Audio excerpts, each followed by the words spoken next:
It took some time for me to get here, but I'm now at the entrance of the building. Can't hesitate anymore. Better to fix this problem here and now.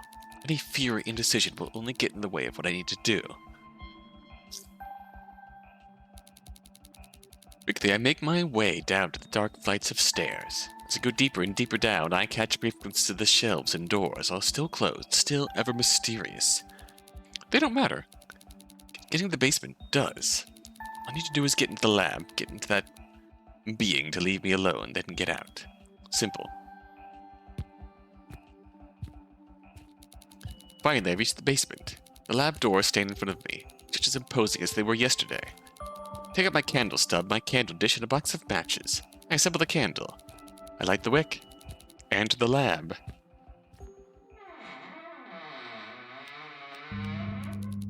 Not much has changed. The only sign of anyone else having been in this room is that papers on the desk seem to be rearranged. Scientific equipment and tools lie strewn about, as before.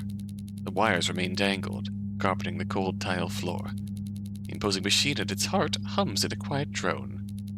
And the being in the center of the room, that zero, still sits where they always were, hooked up to cables in the center of the room. March right up to them. They still seem unconscious. Let's hope getting their attention works, or else there wasn't any point in me to be taking this risk again. Psst. Ooh. They don't move. Wonder whether they even heard me. Guess it wouldn't hurt if I tried again.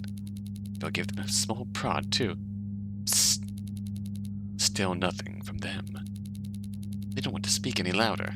I'm desperately trying to avoid doing anything that could give away my presence. If it means sorting out this problem once and for all.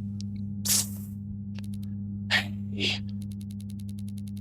Finally, the message seems to get through. They stir. Their head bobs upwards. Their eyes open. For the first time, I meet their powerful gaze. Their eyes. They're red and shiny, glittering with light.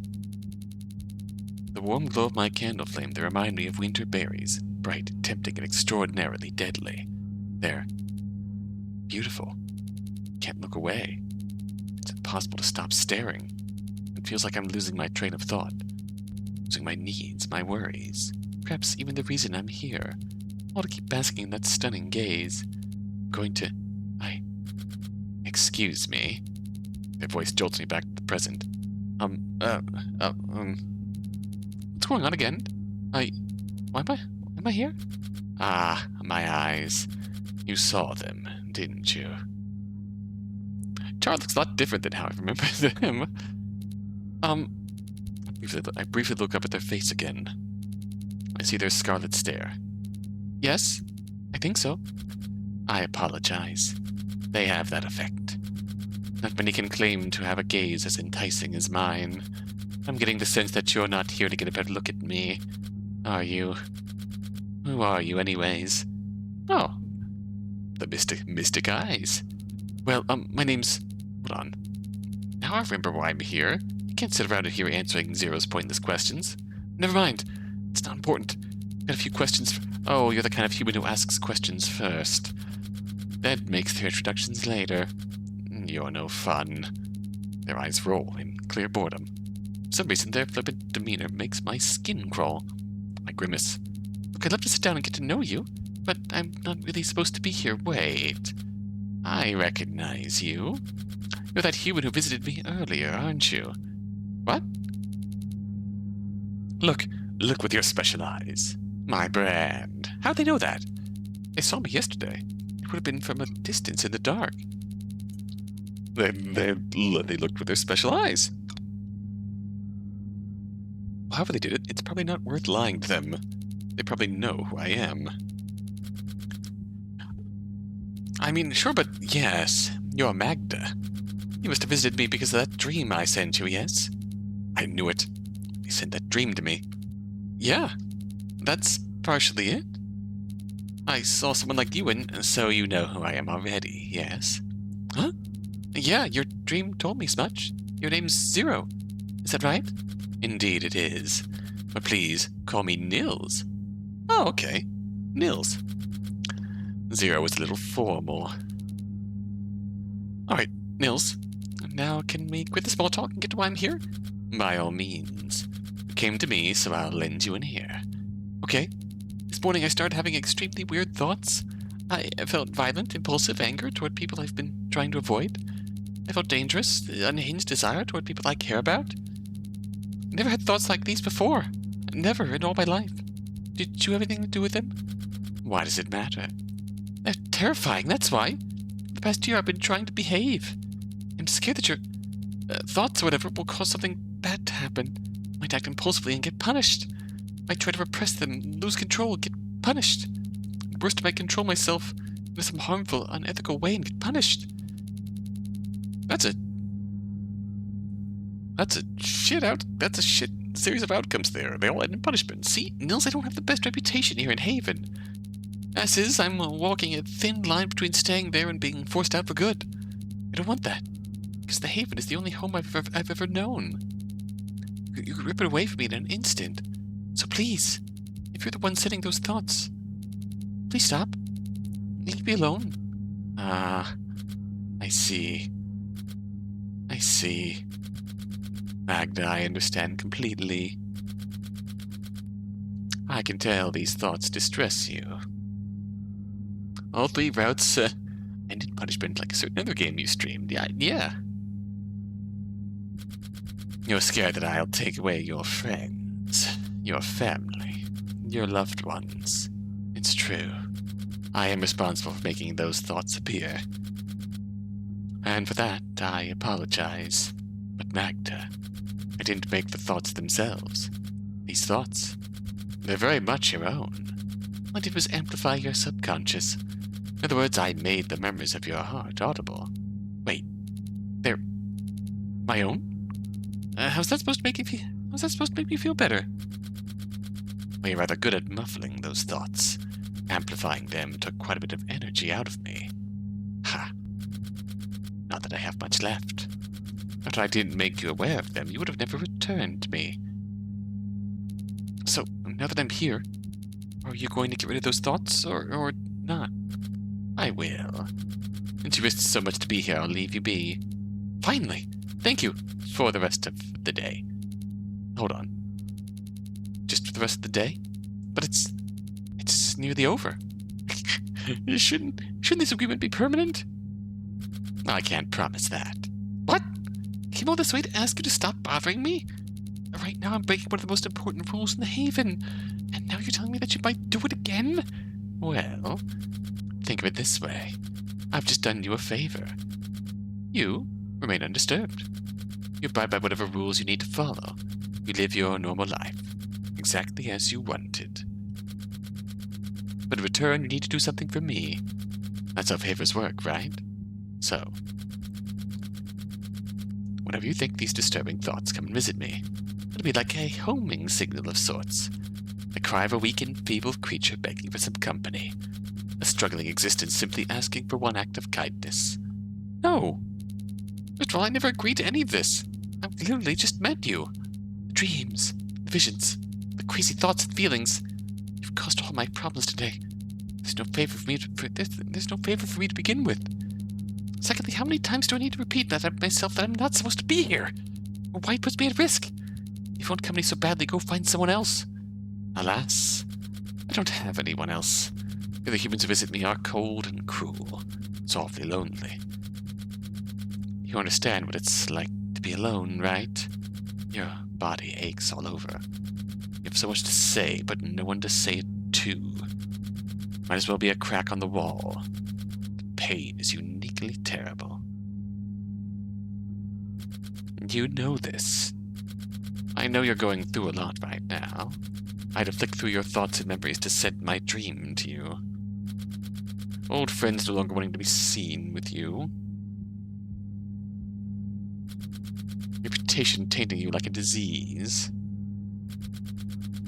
The bullying that people get away with.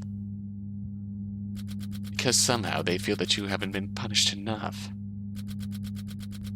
Even the people who care about you know what it's like to be you.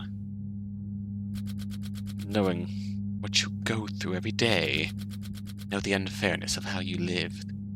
But Magda, I do.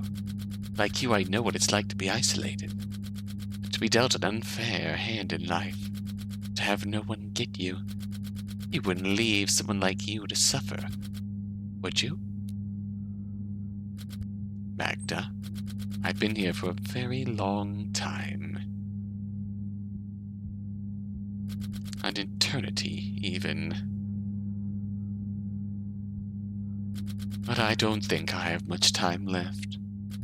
Staying conscious has been a struggle. The other humans who come here, they've hurt me a lot. Put up with that for a long time, all by myself, in this dark, dirty place. But I can't go on forever, you know. So, Magda, I know we've just met. I know you have every reason to be scared, to be skeptical, to be angry at me, but I don't want to die alone. Even if you say nothing to me, I really would appreciate every visit you'd make. No one else could understand me like you do. But at the end of the day, what you choose is ultimately up to you. Sooner or later, you'll be free from my thoughts anyways. Dying soon. I'm sorry, Nils. That was mean of me. I don't know what you've been through. Nils and Magda need walkie-talkies. Yeah. They could do mental walkie-talkies. Dream walkie-talkies.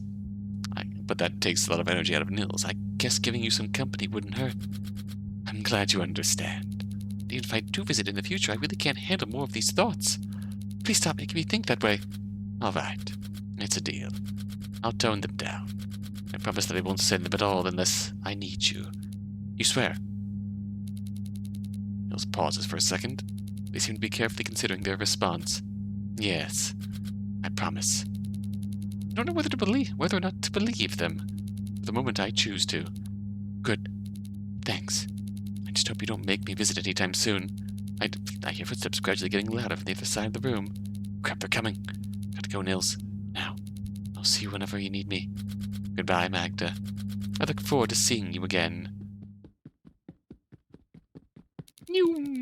Burst toward the doors behind me.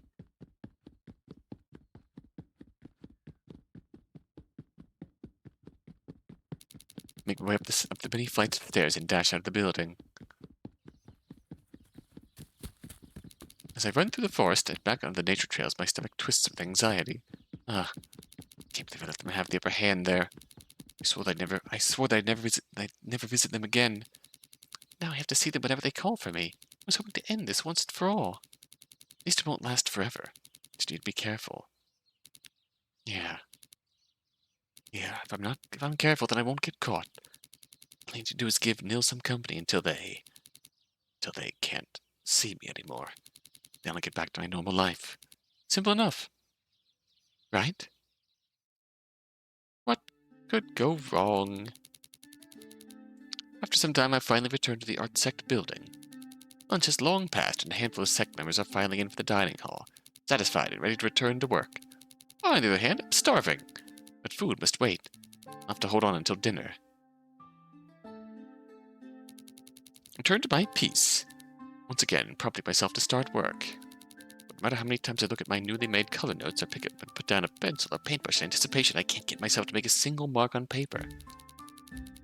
Concentration is increasingly out of the question. I've got too much on my mind as is. Look around the studio over the side of my easel. Maria still hasn't moved from her corner by the window. Her sadness is noticeable, even all the way from here. Has everyone else noticed how she's been feeling? Did someone reach out to her when I wasn't here? I wonder. Does anyone else feel as sad about jail as she does? And if they don't say it, or can't say it, the urge to walk over to comfort her strikes again. And as soon as the feelings present itself, I'm immediately reminded of this morning.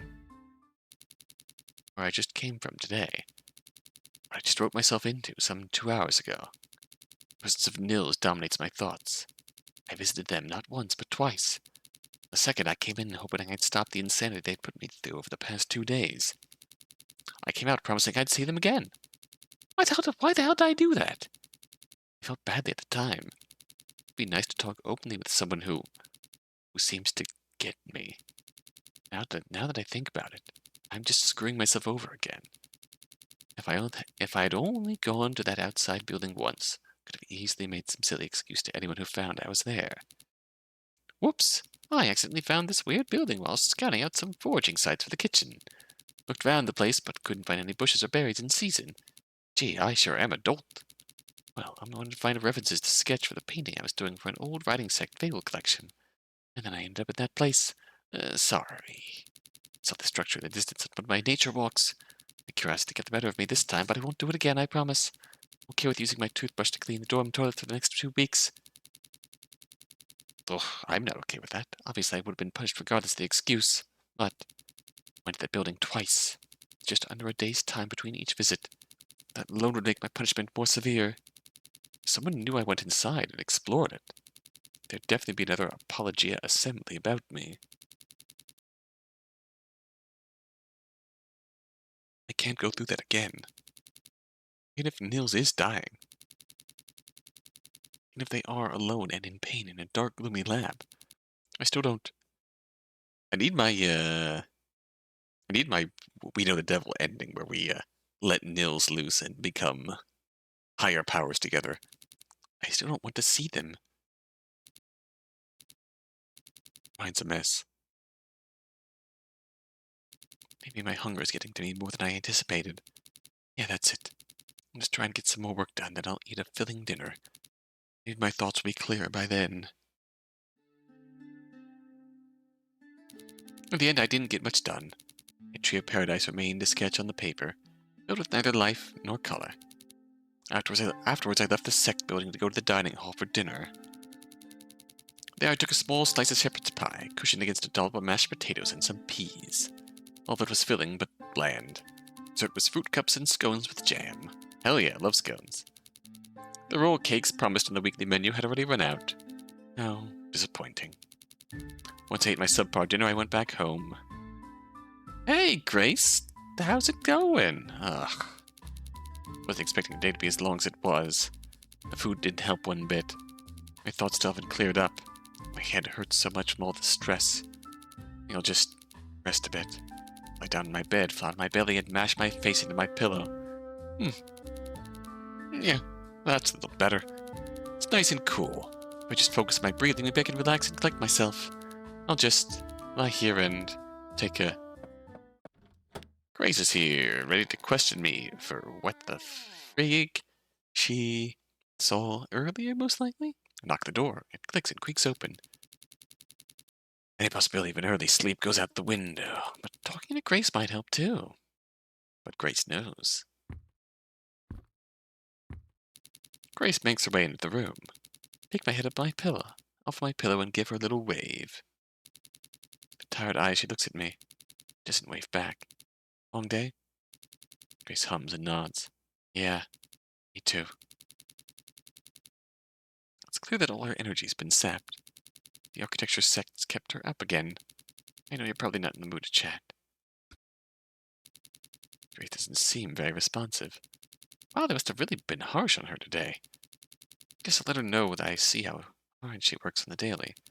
Maybe it'll cheer her up. Having someone appreciate her efforts. So, Grace, I noticed something about you recently. I'll just speak my mind, I guess. Okay. I don't know if I've told you this before, but, your work ethic for your sect tasks is incredible. I'm impressed. I don't think I could ever do as much as you do. Yeah. But I don't have much free time, though. Can't chat with friends. Can't read any of those novels collecting dust on my bookcase. Even my meals don't last longer than half an hour. Just one project after another with these new developments. Oh, I can't even imagine. But once you're done with all this, I think you should ask for a break from work. Really do. Like, who's running your sect, whether it's your head, the head team, or even Lady Amaris. Just figure out how you can get them to give you a break. You need it. Oh. You say that like it's easy. But you get the idea, right? That you need to take some time for yourself once the hard work is over with. Well, regardless of whether they give you it or not, I think you deserve something special. When you're done with the worst of your projects, I'll treat you. I'll get you some sweets from the tuck shop nearby the dining hall. Cherry gummies, candy-coated chocolate drops, those nonpareils, or whatever they're called again. Sour belts in every flavor and color. You name it, I'll get it for you. I know the shopkeepers don't like me very much, but if I'm paying for your snacks, they can't complain. They know how hard you work. So, does that sound good? Grace nods slowly, almost imperceptibly. I can't tell if she's really listening to me. That's nice, Magda. Yeah, she's listening. She's definitely listening. I'm convinced she is. That's a plan. When Grace is all done with work, she'll let me know what she's craving, and I'll go there and get her all of those things. Yeah. Talking to her puts me at ease. Grace is such a good friend to me. She's gentle and kind. She's smart and helpful. She really saved me last year when I thought I was gone for good. I'm glad she's in my life. So if I'm caught trying to visit Nils, why didn't I realize this earlier? Grace could help me out again? Oh, boy. All this time, a really good friend by my side. Someone who knows what I'm dealing with. Will she really help you out twice, though? At least to some extent. Someone I care about a lot. Would she really do it again? Maybe, but would she take that? Would she put herself at risk a second time to go to bat for Magda? If I'm careful, then I may get out of this situation all right. Yeah. Just play my cards right and everything will be fine. Like, I feel like we have clearly seen Maria in jail. Maria in being in a position where she could not help jail. If Grace legitimately cares about Magda, then she might be in that same position if Magda gets another assembly. I'll give Nils the company they want, and then, after all said and done, I'll return to my normal life in the Haven. My future suddenly seems a lot brighter. A burst of newfound confidence, I jump up from the bed. Surprised, Grace steps back a bit. Hey, Grace? Wanna go get cleaned up together? Meet the evening rush? Grace shakes her head. I think I'll do it a little later. You know, exhausting day and all. Right. Sorry about that. But hey, no sweat. I'll be back soon, okay? Okay. Take my pajamas and start to make my way out of the room. My hand clasps the doorknob ready to turn. I feel a tug against the hem of my skirt. Turn around. Grace's hand is clasped to the fabric, stopping me in my tracks. Wait, Magda. Yeah, what's up? If I'm not in the room by the time you come back, please don't worry.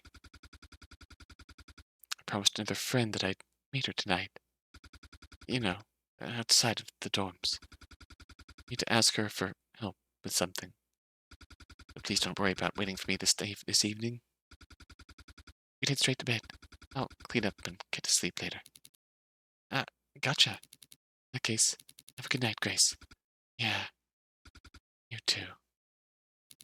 With that, I walk out of the room, making sure to close the door behind me before I go. That's concerning. That's very concerning. Right. Need to get going. She should be here any minute. Oh? Have we perspective changed to Grace?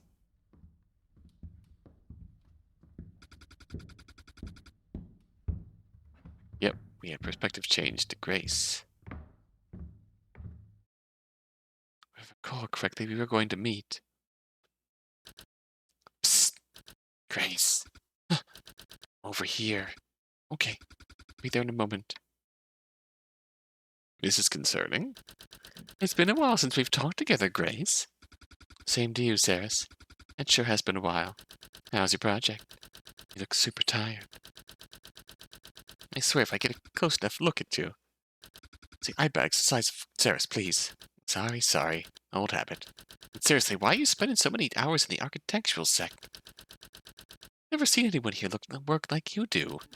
You know you're allowed to take breaks, right? Hell, even Eve takes time off. And she's like the textbook definition of hardworking. Oh, gotta call it night. Enjoy the rest of the stream. No, take care, dog. Have a good night. I know. I've seen her work for the research sect. Her output is truly incredible. Wish I could be like her someday. Look, Grace, I know why you're working so hard. You want to prove to Lady of Mars that you're worthy of being the next head of the architectural sect. That you've got the drive and the diligence for that kind of responsibility.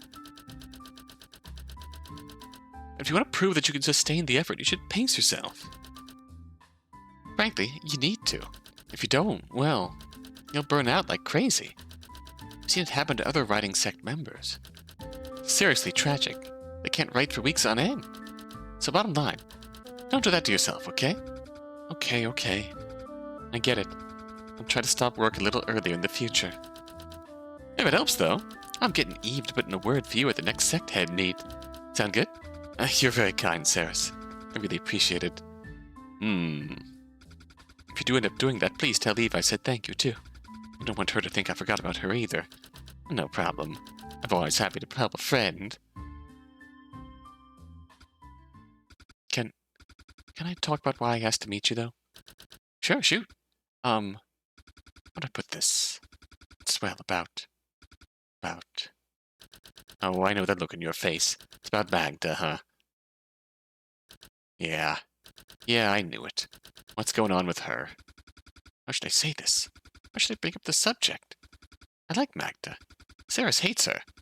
Saris has always borne a grudge against her, even before Magda's assembly happened. Saris will almost certainly tell Eve everything I tell her now. If I speak, Magda will get into trouble again. I don't want her to be in trouble more than she has to be. After everything she's been through. Things she's still going through. At the same time, I saw Magda go outside. That curiosity of hers. It's hurt her once before. Those dangerous stories she penned when she was still in the writing sect came from it. I'm scared it's going to hurt her again. That she hasn't learned to rein it in like she was supposed to. She might even go insane. I defended Magda from her assembly because I believed that she could protect herself from those impulses. Because I believed in her goodness as my dear friend. Would I really still be a good friend if I don't stop Magda from going insane? So, just tell Saris part of the story and see where things go. I guess that's my best option right now. Please don't get too angry for Magda for what I'm about to tell you. For my sake. You know how I feel about her, Grace. But fine. I'll hold back. For you. Thank you, Saris. I appreciate it. I'm worried about Magda. This morning I went on a walk to assess the older nature trails that the architecture sect built some time ago. Whilst I was checking the path signage near the assembly building, I caught a glimpse of her on a walk. Out of curiosity, I decided to follow her just to check on what she was doing. Following one of the trails, she went into the woods. Then she went off trail. Sarah, she went outside. And the thing is, I don't think she went there accidentally. She didn't seem to be wandering or meandering. She looked like she knew what she was doing. And, because of that, I'm scared that Magda will end up like the people outside the Haven. You know, that she'll go insane. So, why are you telling me this? Because I can't tell Magda that I saw her out there. I told her she'd never trust me again. I'd never be able to help her anymore. I'd never be able to forgive myself. I had to tell someone else to get this off my chest. And, as her friend, I want to guide her back on the right path before it's too late. This is not going to... All of Magda's potential outcomes ended in punishment. All of the choices that Grace came up with. Isn't it weird how Grace's thought process is extremely backwards? Like if I told Magda that I saw her go outside, she would never trust me again. However, if I told my friend Saris, who hates Magda's guts, surely Magda would forgive me, and surely this makes me a good friend. Sorry, Grace. Can't hold my tongue anymore. It's already too late for her. I had a hunch that bitch would cause trouble again. Saris, listen, Grace. You know pardoning Magda in an assembly was a huge risk, right? No one in the Haven had ever done that before. Lady Morris and most of the sect heads took a chance on her talent, and on the good things you had to say about her. That small mercy on their part was what spared her from going away for good. Of course, I was fully against it. Eve, too. We both recognized Magda had a dangerous element in her. One that threatened the Haven with its mere presence. So I'm just completely unsurprised. Sooner or later, she'll make someone else go insane. I know she will. And Magda would never... You know why the assemblies are zero tolerance? Where people like Gel can't come back even if we want them to? It's not just to set an example. It's to protect us. Once someone tastes a drop of insanity, they'll do everything in their power to get more. They always do. They get worse and worse, ever more ravenous, even more depraved. No matter how many times we try to beat it out of them. You know, most of the Haven's members could easily go insane. But they say it or not, they can't control their vices. Violence, lust, greed. You name it, they're probably holding some insane vice in secret. Magda is a walking flame for their kindling. If she goes insane, most of the Haven will go insane with her. Except us. People like me, you, Eve, and Lady Mars, we're exceptions to the rule. We've got good track records. We're really pure of mind and heart. And that's why we need to keep an eye on her. I understand. I expected this from Saris. I guess not telling her everything I saw was a good idea. I understand why she feels this way. Really do. I care about the Haven as much as she does. But, to be honest, I think some of her hatred of Magda stems from pure jealousy. Back when Magda was in the writing sect, Saris was always one step behind her as a writer. She envied all the praise her work received and was always looking for ways to get an edge over her. So when she found Magda's private stories a year ago, well, it was perfect evidence for her needs. What she did with it was obvious. I don't want to go back to that stressful time, Grace. I don't... Saris? Huh? Saris's voice is starting to shake. Her eyes are watering, her lip is quivering, and her cheeks are turning bright red. Eh? It's okay, Saris. What? It's okay. I...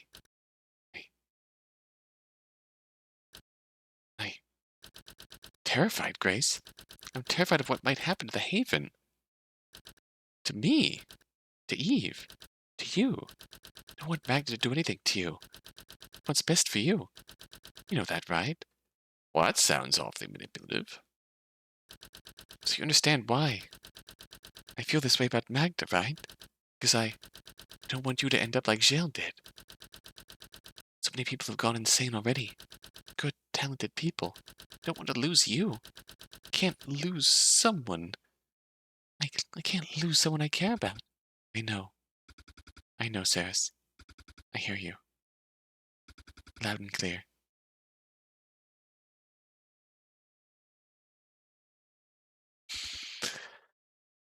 But, try my best to sort it out as soon as I can. On my own. I just needed someone to listen to me. To help me get it off my mind. Fine. If Magda gets up to any other business, give me a shout, okay? You don't have to do it you don't have to do this alone. Always willing to help. I know, and I will if I need anything. So, we're good, yeah? Everything's okay. I'll see you around then. I actually have to head back to bed anyways. Got a big writing project I need to break the back of, and no worries. I'm in the same boat as you. Turns out the trails I inspected do need to be re-cleared and reconstructed after all. Right. Nearly forgot I was talking your ear off about taking a break just a few minutes ago. Well, take care now. Night, Grace. Good night, Saris. That is awfully it's awfully complicated. It's awfully complicated. That came off as really manipulative, but it could also be a case of, like, just purely... Well, I almost want to say pure indoctrination. But then again, it is very clear that Saris, in many ways, used the rules of the Haven to her advantage against Jael and Magda.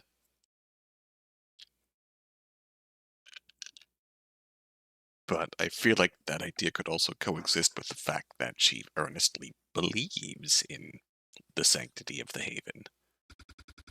My stomach twisted into a tight knot of anxiety. And while this is a terrible idea, bringing this to Ceres of all people, it can still coexist with the fact that Grace genuinely believes she's doing the right thing for Magda.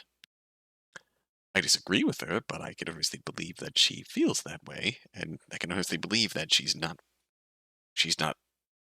a bad person here, that she honestly means well by Magda. As odd as that whole taking a look at her diary scene came off as, I feel sick to my core.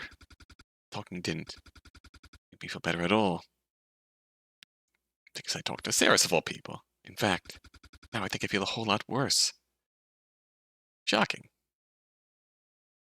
This morning again, my sleep was a dreamless one. Totally unmemorable.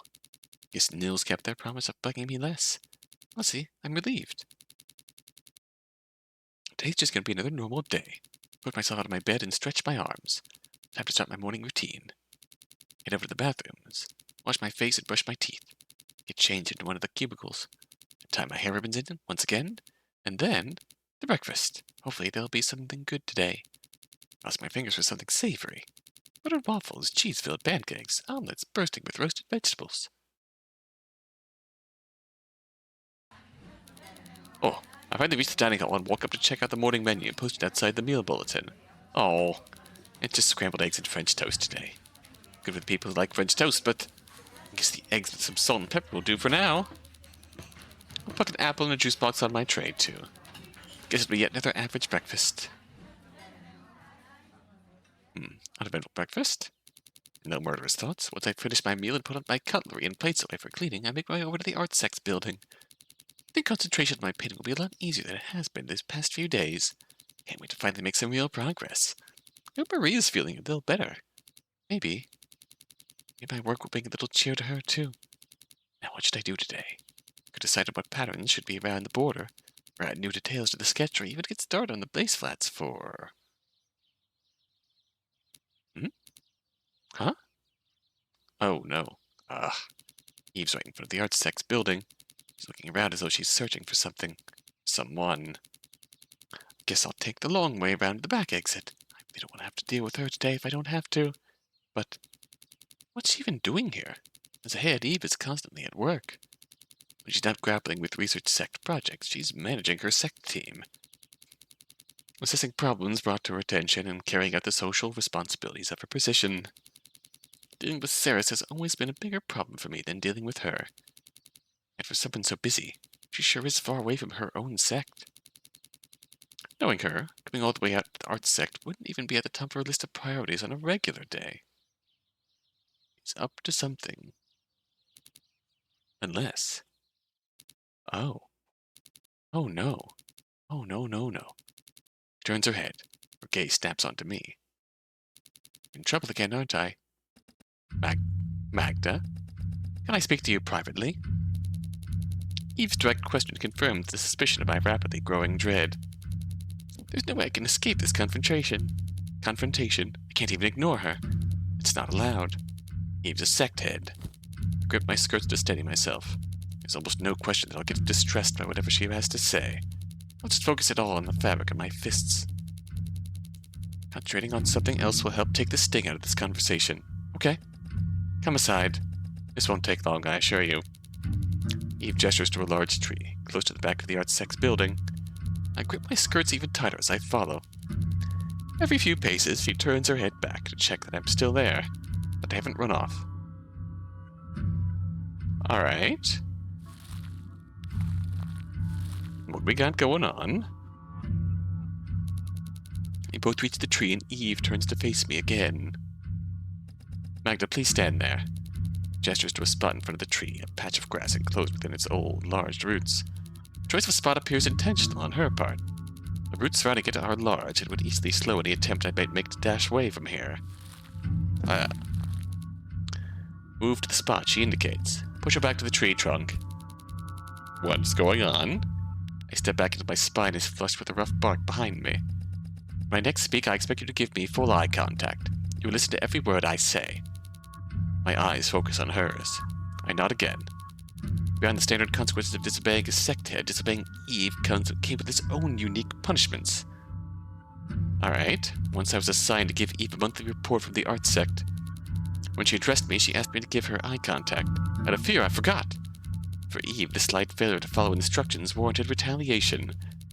Made me clean the research sect floors for a week. Eve's eyes narrow. 2 little black droplets of ink fixed in her sockets. I know you're up to something, Magda. What are you talking about? What exactly am I up to? I don't understand. Don't act coy around me. You've been breaking the Haven's rules again, haven't you? Things I've heard about you recently. Things I've just learned. Trespassing on forbidden territory. Entering forbidden buildings. Okay, that's more... Unless Grace observed us entering Nils's domain. Investigating forbidden subjects. How much did Grace see? Only some of the things I've heard people say you're now involved in. Only some of them? That's all the ones I can think of. Really, Magda. I never expected much from you. But this is obscene. Does Eve know about my trips outside? I can't let her know she's caught me. She'll really rub it in if she's proven right. The community's been watching you. A lot more than you think. And it seems our fears about you not straightening yourself out were confirmed. On several fronts. Eve draws a little closer. Her voice drops to a whisper. Ooh, you know. Never thought you deserved that second chance. She says this as though her hitting my guts would be a new, sudden revelation to me. Jesus. And after all the disgusting things you wrote in secret.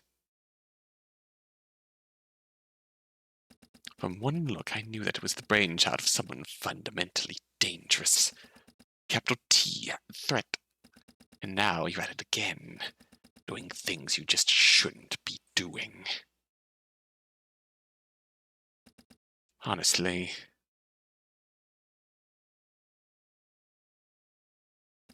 it's a miracle you didn't screw up for over a year.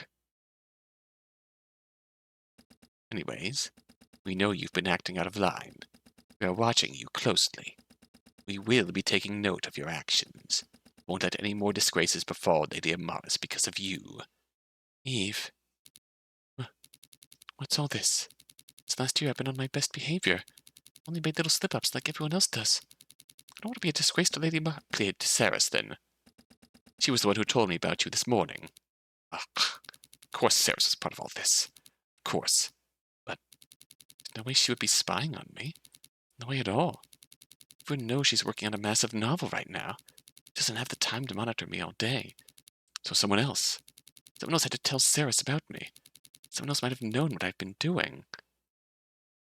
But if that was the case, then who told Ceres? A friend of hers. That's all. I trust what I've heard, though. Ceres carefully considers her sources of information before talking to me. And knowing you and what you've always been like, I believe every word of that girl's judgment.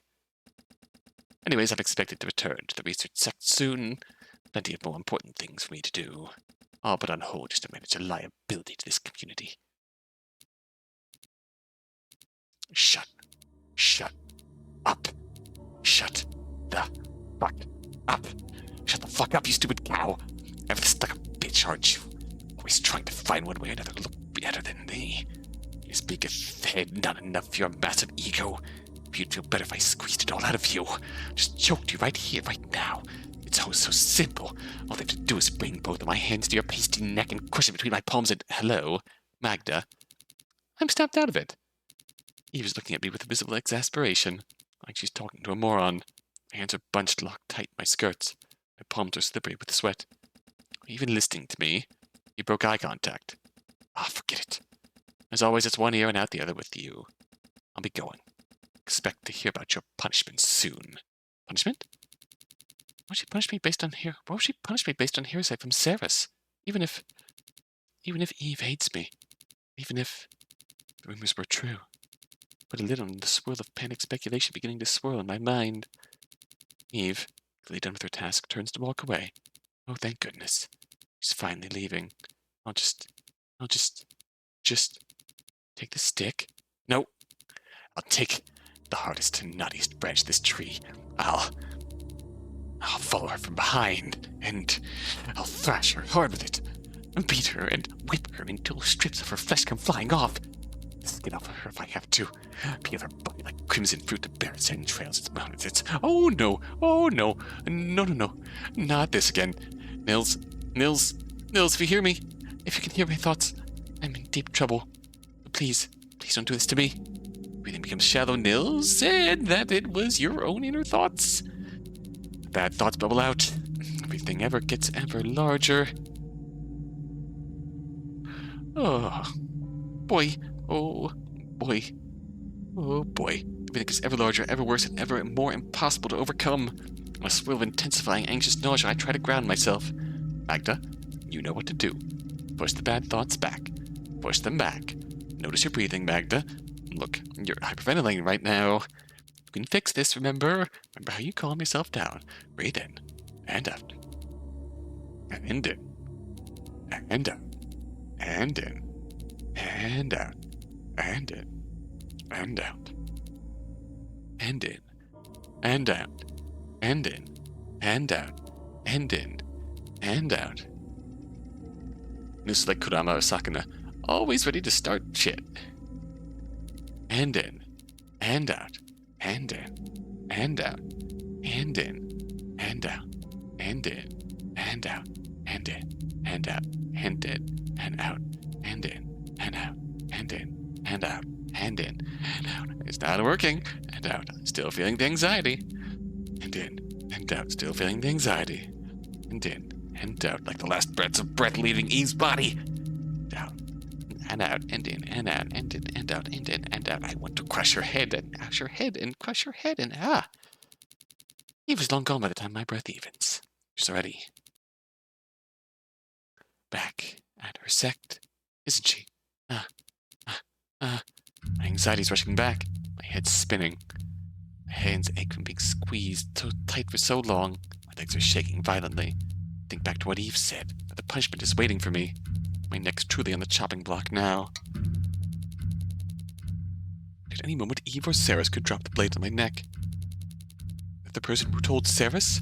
Who exactly? Were they? Yesterday I was in a deep part of the woods. Gridded walking trails near there are old and haven't been cleared in a while.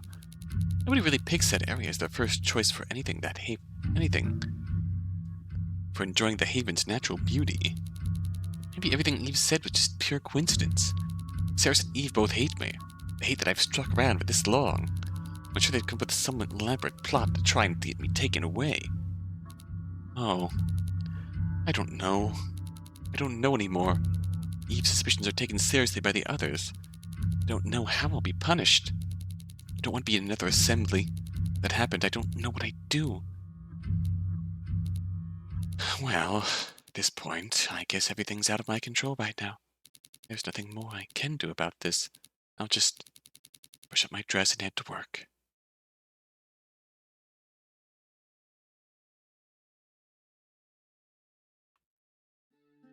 After taking a little time outside to collect myself, I head to the Art Sec building and make my way to the main studio. As usual, the studio is quietly humming with activity. Washing glasses clinking, drawers filled with paper and canvas being opened and shut, and the mutterings of peers critiquing one another's drafts fill the air. Apparently, everyone else's day was going completely normally. Take a deep breath to situate myself again. Focus on what you can control, Magda.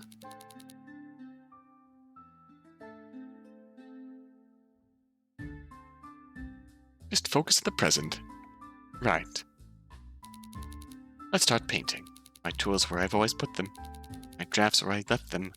I'll just go over to my spot and then, yeah, just another day of work. Just business as usual. I've set up everything in my spot. Once again, it's just like yesterday. Can't focus on my piece at all. Eve won't leave my mind. Ah. Try to start a wash of green watercolor for the leaves and tree. The section that needs coloring is large and simple, taking up most of the sketch I made earlier. Put brushed paper and begin to slowly and evenly blocking in the paint. Expect to hear about your punishment soon. And we botch it. My brush stops. Even light green of the paint is pressed deep into the paper. Here, black dot of color forms underneath the brush tip. The painting is ruined. To start again. Clearly worrying about Eve is interfering with my own work.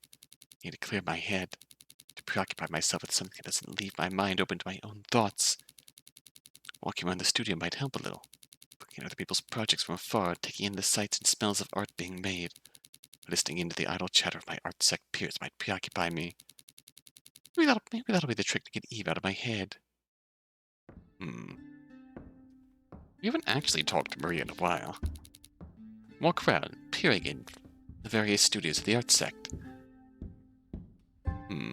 One team is planning a new mural for the dining hall, themed on the community's responsibility for its own members. Two of the girls are building puppets for a theater adaptation of one of Sarah's popular short stories, a fairy tale with her stylistic hallmarks of slapstick humor and a simple lesson at the end. Oh, charming.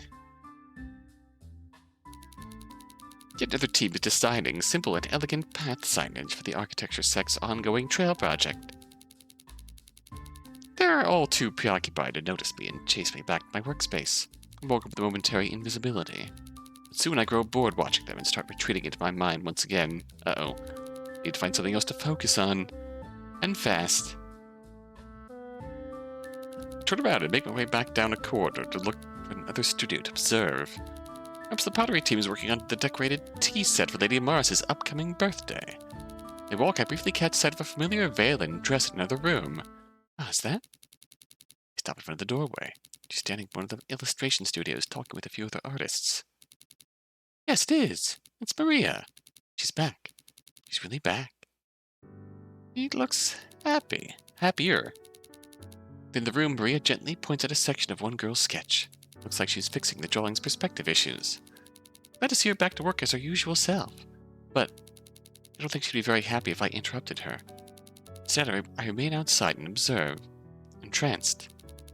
I'll just wait until she finishes up here. For some time, the girl's problem is solved. Maria turns to leave, followed by a storm of praise and thanks from the illustration team. They watch her walk out of the room. It dawns on me that another source of guidance exists. Maria might be able to help me, too. Yes, that might be what I really need to do to help ground myself. I might just ask her to listen as I get these feelings off my chest. Maria makes her way down the corridor, her back turned in my direction. She didn't notice me outside the room, waiting. No offense on my part, though. She's most certainly preoccupied with checking in on the many studios under her care. All I need to do is head up to her and say hello. That'll get her attention. Maria? Oh, hello, Magda. I saw you wandering around the studio earlier today. Do you need anything right now? Though her characteristic concern. For others is there in her voice, her cheer is only mild. Maybe I misread how she felt. Because jail is still on her mind. If that's the case. Perhaps,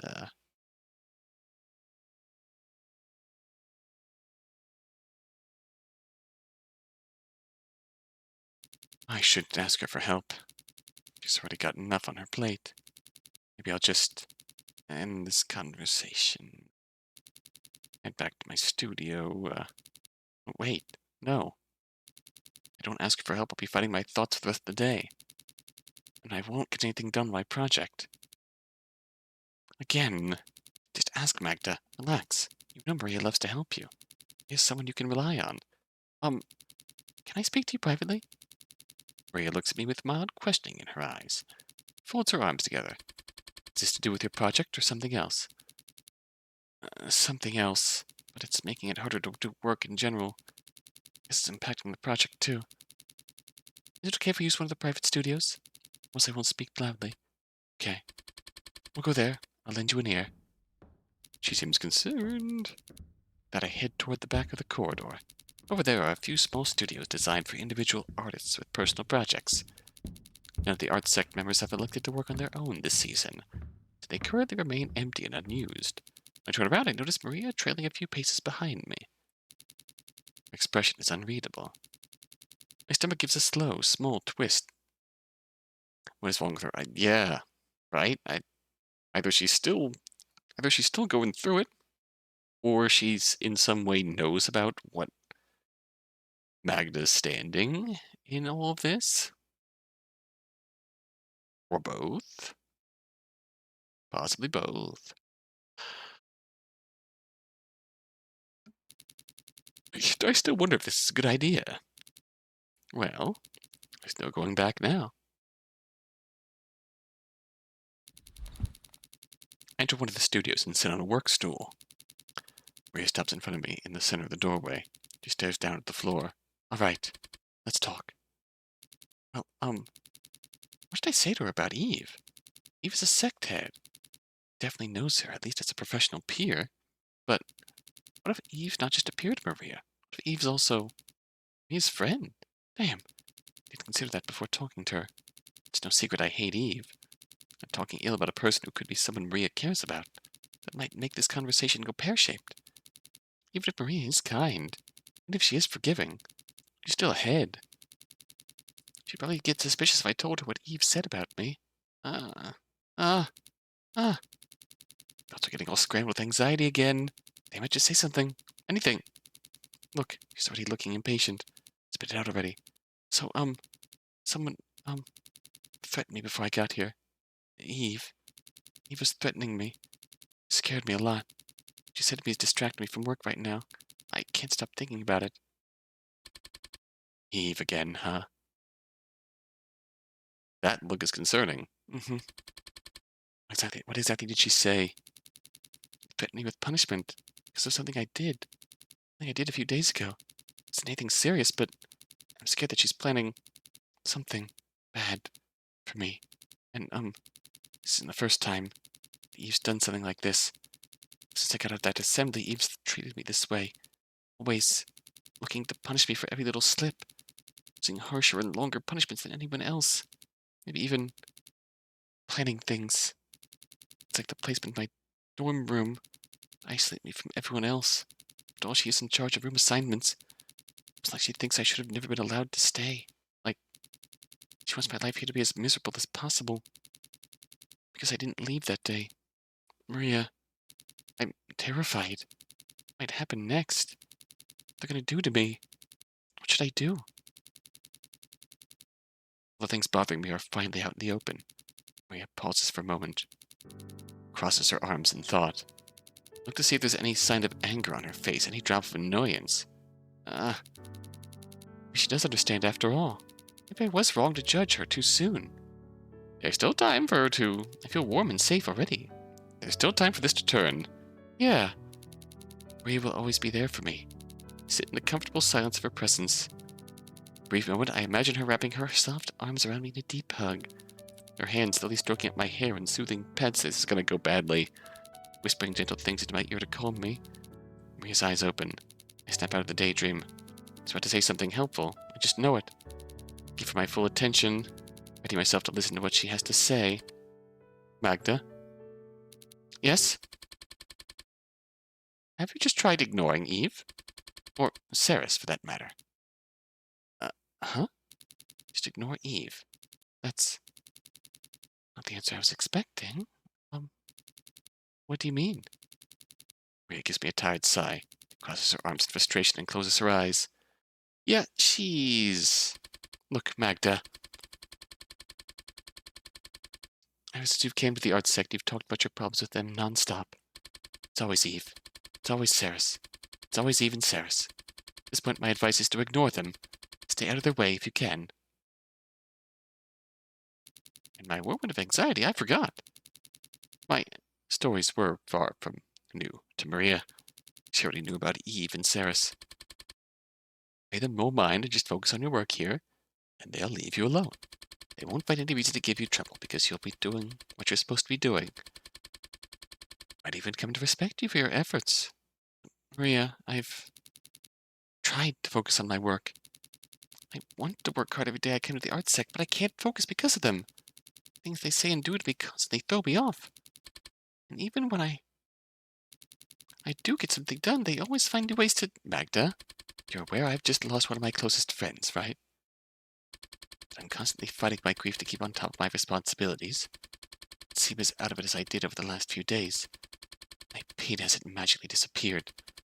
Right now, the last thing I want to hear is you complaining about the same two people. Even if one of them is a sect head. And if they really are hurting you, if it is tough for you, this past year I've told you to avoid them, to stay out of trouble. Come here to the art sect if you need something to do. Try to support you through your highs and lows whenever possible. Even so, you still Oh. So Magda, I can't break your habits for you anymore. To draw a line somewhere. Please don't raise this issue again. Even when I do recover, even when I do return to a positive mental space, even when I'm long past all this, complain about this again, I will ignore you. Be self-sufficient for once. Spiral time. Ah. I hear her. My entire body grows cold. No. I'm wrong. I'm just hearing things. My mind just making this up. Yeah, I'm under a lot of stress right now. There's no way you should actually say something like that cold to me, right? When I look at Maria, her face matches the tone of everything that coming out of her mouth. Her expression is stern. She's staring right through me. An aura of warmth and comfort she exerted is instantly destroyed. All I can do is apologize. Okay, I understand. I'm sorry. Reply with a voice barely above a whisper. Choked little sound. Try to fight back tears. Maria says nothing back. She sighs and simply walks off into the corridor, off to return to work. Alone again, sitting on a stool, in a back-end room, the edge of breaking into sobs.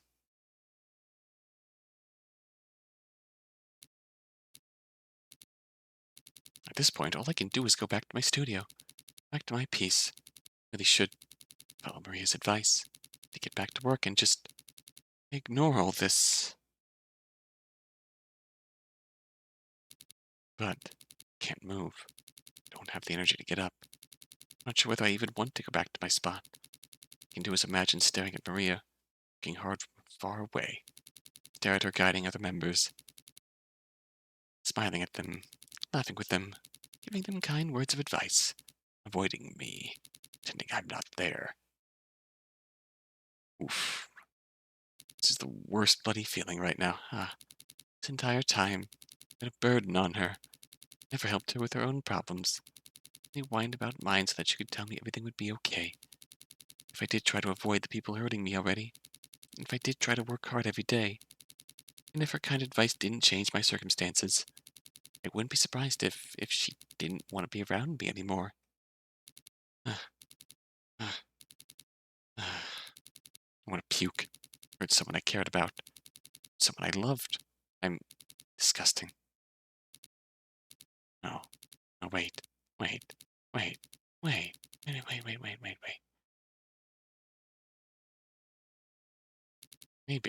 Maybe I'm overthinking this. Maria's just in a bad mental space right now. I think I've had these before. All said things we've later regretted. She might regret it, but it still didn't come from nowhere. Wouldn't really stop helping a member of her sect forever, right? Yeah, she wouldn't do that, would she? Silly for thinking that she'd be that normal over just a couple of days. Right now, Maria's grieving for jail, like she was yesterday. She'll probably be like this for, I don't know how long. You can't rush the sadness away. Sooner or later, the pain will go away, right? Yeah. So if I think about it that way, Maria doesn't really hate me, right? She's just tired. Just needs some space. I understand. All I can do is respect her wishes. I'll do my best to follow her advice again. Won't talk about my problems anymore. I'll try to keep to myself. I'll stay out of everyone's way. Put my nose to the grindstone and work on my painting. You do that draft I screwed up. Out of trouble's way. On trying to find the silver linings in all of this. And if I work hard enough at being good, maybe Maria will notice. She went from panicking to bargaining real quick, yeah. Maybe she'll talk to me again. Is this denial or bargaining? It feels like a mix. Praise me again. Hey, things go back to normal. I was going to say, Whatever the case, she has shifted back to denial here. Because she was very much in the panicking over, I hurt someone I cared about. Oh, God. Now she's quickly shifted into, if I just do my thing, then she'll go back to normal. And none of this is okay. She doesn't actually hate me. It's entirely possible. Again, we see another, like, complicating contradiction in the character here, where Maria's obviously grieving, and was that grieving process she's going through has pushed her to the point where she'd say the quiet part out loud. But that sort of thing doesn't come out of nowhere. If it wasn't on her mind at some point in time in all this of looking after Maria. Yeah, normal.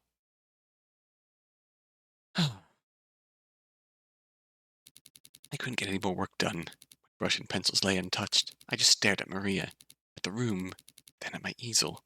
It's now evening. Probably go and eat now. Get up and leave for the dining hall. Hey, the hall's pretty crowded. Dinner lines starting to wind outside the building. Guess it's about 6 p.m. That's typically when the dinner crowd peaks. Being surrounded by lots of people is painful. The noise of amiable conversation and clattering cutlery gives me a headache. I've got no right to complain, though. Everyone else is enjoying themselves. Just grab my dinner, sit down, and suck it up.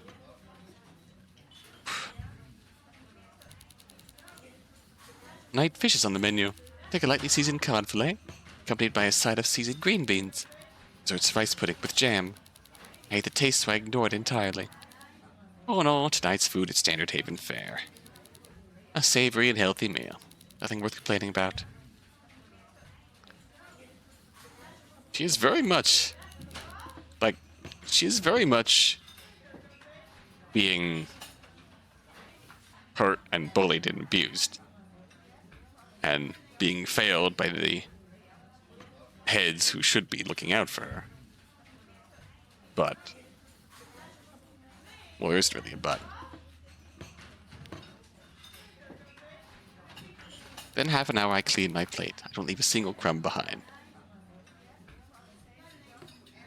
But yeah, all Maria is hearing is the same problems that Saris and Eve are causing her.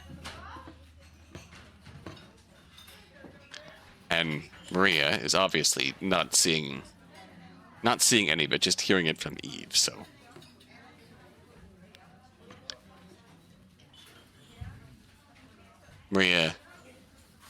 Perhaps Maria's advice is not truly heartfelt after all. Didn't even notice it, but I was really hungry tonight. Usually I'd always have leftovers to toss out, which got me looks from the girls on catering duty. Easy to have to deal with that on top of everything else today. Thanks, Dress. You're welcome.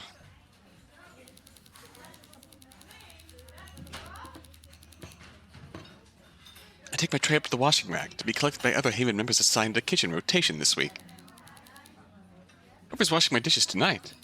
These two can have an easier job than usual, with no reason to expect that I could restart my piece. In my present state, I see no point in returning to the art sect. Instead, I headed home to the dorms.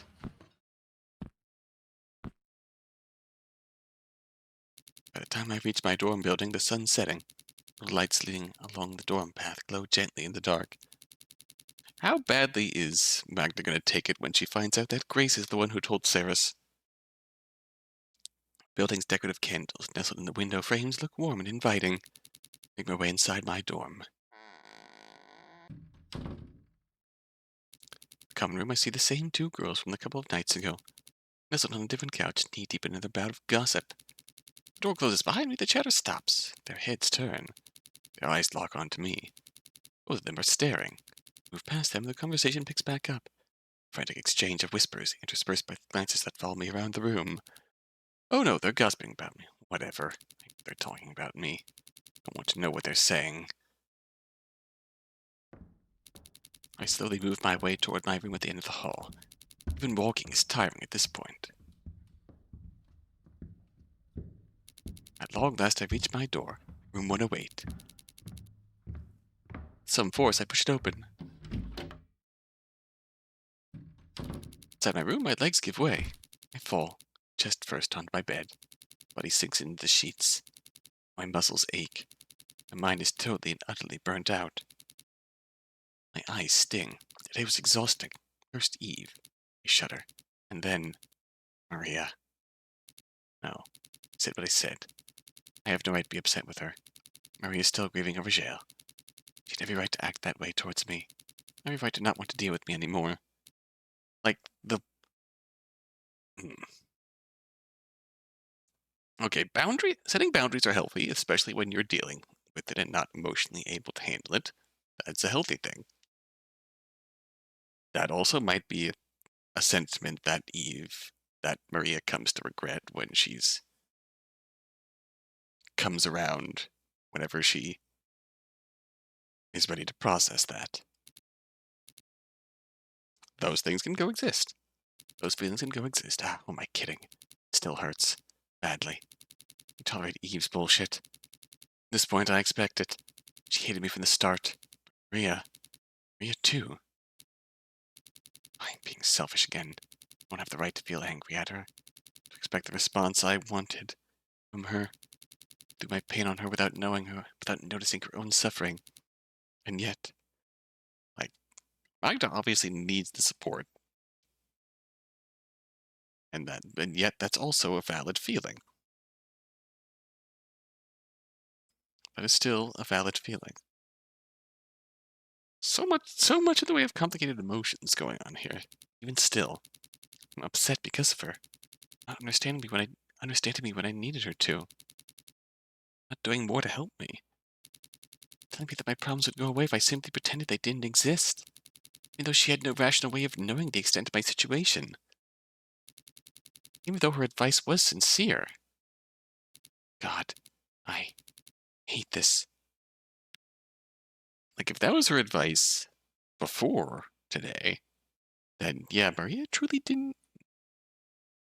Then perhaps Maria's kindness was superficial as well. I hate this. I hate this. It's bigger for my bed. I can't take this anymore. To get all of these things out of my head. These disgusting.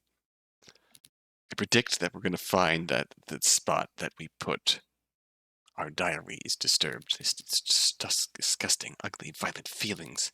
Need them out. Need them out. I need them out. I need them out. I scrambled the bookshelf. I need that book. I need that book now. Run my fingers along the spine, searching for the right color, the right pattern, the right texture. Hand scrambles frantically into every niche, every nook and cranny, grasping, looking. Grab hold. Pull up my diary. Yeah. Just put those feelings in here, just like I always do. Once the bad thoughts are gone on paper, once they can be shoved between covers and kept away, I'll be normal. I'll be normal again. Yeah, normal. I want to be normal. Normal like everyone else here somehow is. Frantically rattle my hand along the top of the bookcase until I feel the cool press of glass. Fingers encircle the jar, tilting it downwards. I rifle through for the feel of a smooth plastic lid. Take my pen. Crouch down, eyes focused on the blank pages. I write. And draw. And scribble. And tear. And write and draw and scribble. And tear. Write and draw and scribble. And tear. And write and draw and scribble. And tear. Write and draw and scribble and tear. Write and draw and scribble and tear. Write and draw and scribble and tear. Write and draw and scribble and tear. Write and draw and scribble and tear. Write and draw and scribble and tear. Write and draw and scribble and tear. Write and draw and scribble and tear. Write and draw and scribble and tear. Over and over and over and over again. I do it. Through this, I'll purge these feelings. Purging these feelings will make me good. I'll be good. I'll be pure. Mind and heart both. Like everyone else here. I'll be good. I'll be good. I'll be good. I'll be good. Grace walks in. Crap. I have to hide this. She can't see what I just wrote. What I've been doing. No, hold on. Grace has seen my diary before. Yeah. And she didn't mind what she saw, did she? So, I can trust her. Yeah, I can trust her.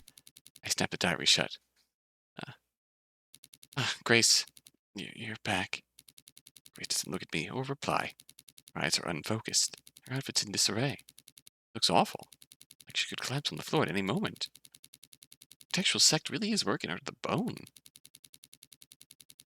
There's no good in disturbing someone who isn't all there right now. Yeah, she was. Grace has dim Susie eyes. She was certainly shocked. Better let her rest.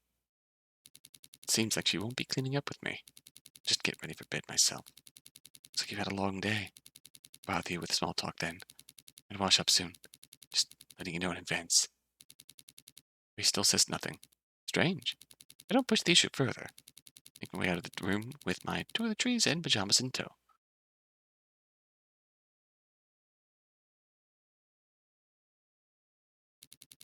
Washing and climbing to my bunk below. Grace has moved, but her oddly vacant demeanor hasn't budged one bit. Sitting on the top bed bunk, gazing absently at the ceiling. Hey, Grace. Are you alright? There's a long pause. Then Grace finally speaks. I just have a lot on my mind right now. Is the architectural sect bothering you again? They keep you up with more work more than they should have? I guess you could say that. Oh, okay. Comfortably long silence follows. Grace's closed-up demeanor makes me a little nervous. Well, let's get through work. You're still looking forward to it. You know, old tuck shop thing. Another uncomfortable silence. I guess she's too tired to even think right now. Well, I won't keep you up. It's had a long day, so I'm heading to bed. Night, Grace. Thanks. Thanks for always being here. What is going through your head right now, Grace? I can't hear whether Grace replies. Either way, I know. What happens tomorrow, or the day after, or the day after that? I still have Grace. I'm scared to find out what's going to happen when we find out that Grace is the one who told Sarah. Yeah, Grace. My best and only friend.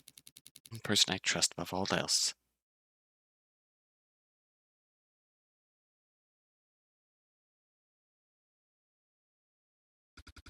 She's finally asleep. Oh, yep. Her coping limit will cease to exist. And Grace is going to read her diary. Oh, Lady Morris. What am I supposed to think about Magda now? First I see her sneaking outside. Then last night Saris warned me about her. Then this evening Eve told me that she found some footage. And then after all that... Oh, Magda's diary. She got to put it away. She's usually so careful with it. When I walked in, Magda scared me. She was hunched over in a small corner of the room, scrawling at the diary's pages like she was possessed. Never seen that side of Magda before. Gosh, even thinking about that still makes my heart hammer away like mad. But that diary. Magda was always the one turning the pages. She never let me read for myself. She skipped over certain sections. I got the feeling that she was choosing what I got to see. What's really inside that book? She's so secretive about her problems. Why's hiding herself? From everyone. From me. Why would she not trust her best friend? Gee, I wonder. A year ago I defended Magda at assembly. As a miracle I encouraged everyone to spare her. I thought that with their help I could help her become a better person. Right now she's traveling a dangerous path again. Her curiosity really has been leading her down dark roads. Sarah said so last night. Eve suggested much of the same. So I'm the only one who can help her. Can save her. So I have to take this matter into my own hands. Oh boy. Quietly, I crawled down the ladder of the bunk bed. My feet touched the ground, I carefully positioned myself. I try not to set foot on any of the creaky floorboards. Magda is not a heavy sleeper. Can't afford to wake her. Once I'm certain that I'm safe, I carefully make my way to Magda's diary. Left on the floor, I shoved it aside. Reach down and grab it. Boy, there it is. A little book filled with lots of secrets. There's no going back once I open this. I'll learn everything about Magda. Truth. What's really going on inside her head? Carefully, I open it to a random page. Yes. The Haven does not encourage healthy coping mechanisms, you see. Healthy coping mechanisms will be beaten out of you until morale improves. But I see. Is this a recent page? Horrifies me. Oh, Magda wants Ceres to be killed. Magda wants to kill Eve. Methods of torture. Scrawls and scribbles of contorted expressions, frightening instruments, violent prose. Blood and entrails everywhere. Beheading, drowning, hanging. Can't think about these words and images for long. Need to quickly blank them from my mind. Go and say, do I think about them for long enough? I turned to another series of entries. They're all about Maria. Drawings of Maria. Writing about Maria. Thoughts of Maria. Maria. Magda kissing Maria. Oh boy. Magda. Holding Maria. Magda. Oh. Intense and graphic fantasies about her body, her warmth, her kindness. Well, this is... Imagine reading your friend's diary and you see that. That would also horrify me. I admit. How dare she fantasize about Maria? Desiring a sect head? Out of the question. Is entirely, thoroughly. Oh no, Lady Amaris. What should I do? God defended.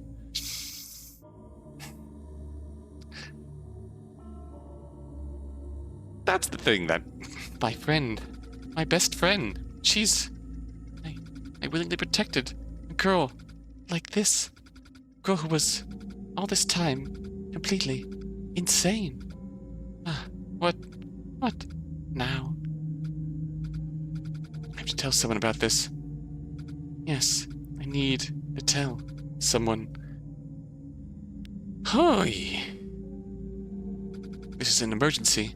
If I don't do anything, I'll put everyone at risk. Magda might get worse and her insanity might spread to the arts sector, to our dorm, maybe even to me. She'll ruin the haven for good. The community we've worked so hard to protect. I have to stop this. I have to take responsibility for what I did. For wrongly putting my faith in her. I need to put an end to the mess I started. I'll take Magda's diary. I'll find Ceres. I'll get her to tell Eve. Well, this is going to end fucking horribly. And then, I'll ask Lady Amaris to hold an emergency assembly tomorrow morning. Oh, boy. Our friend, huh? It's not a dream. Again, I am frozen. Unable to do anything. Again, the dream is about Nils. They're standing in the middle of a clearing. No one else is there. Their eyes are filled with anticipation. They're searching for something in their surroundings. Again and again they look round. Once, twice, 3 times. The tension in their face relaxes. They have out a sigh of relief. They run.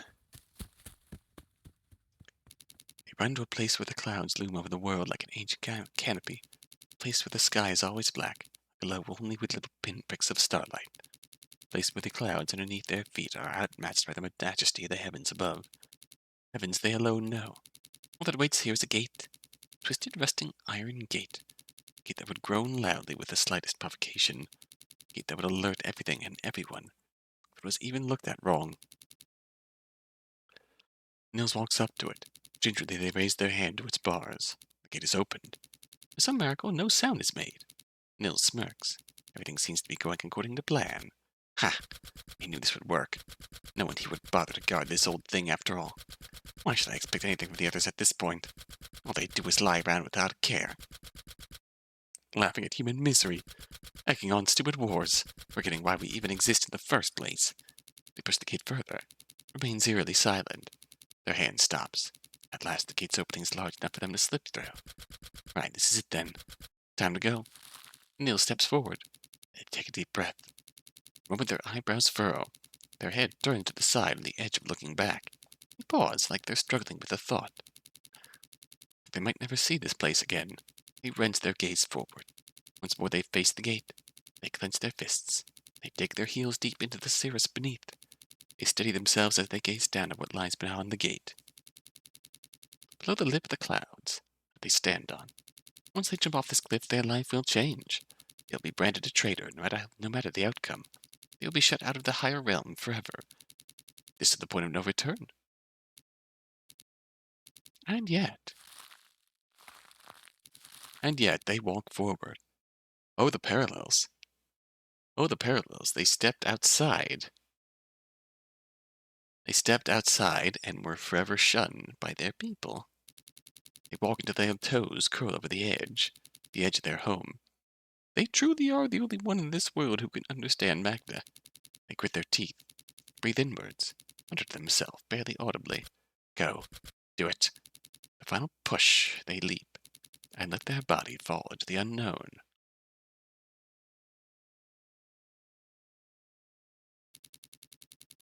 The dream seems to have ended, yet I can't wake up, can't leave, turn to myself. The story must not be over. A dot of light appears. First it's faint and small, a little star in the emptiness of night. Grows larger and larger, brighter and brighter. Soon I'm bathed in blinding white light. Just squeeze my eyes shut. All is silent. Then I hear the wind. Body shakes. Air lashes around me, shifting me to and fro. World around me grows cold. It's changed. My eyes open. I gasp. My heart jumps into my throat.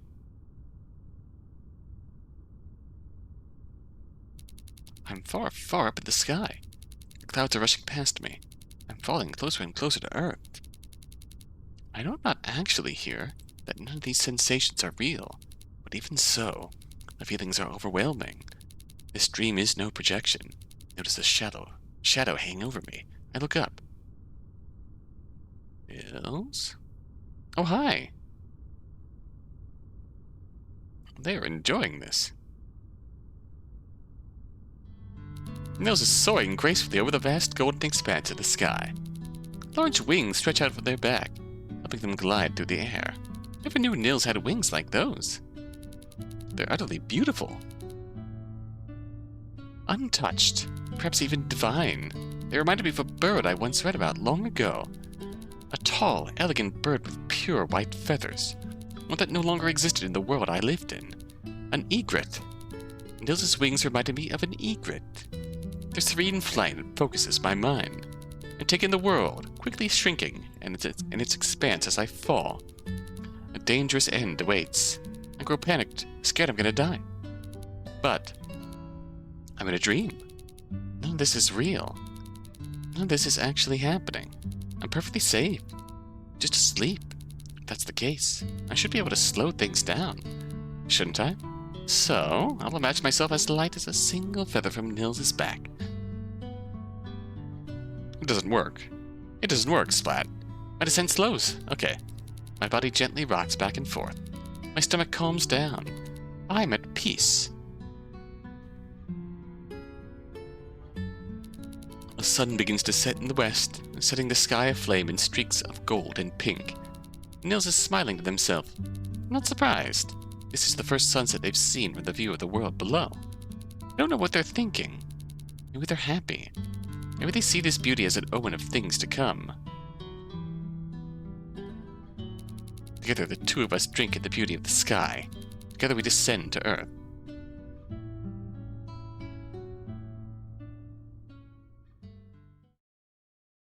We make a safe landing on a small island, dense with woodland.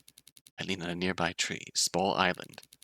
Nils folds their wings behind their back, starts investigating their surroundings.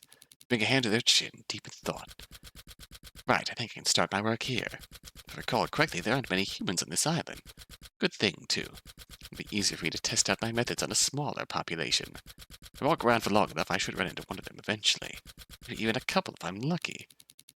Nils stretches, straightens their back, and takes a deep breath.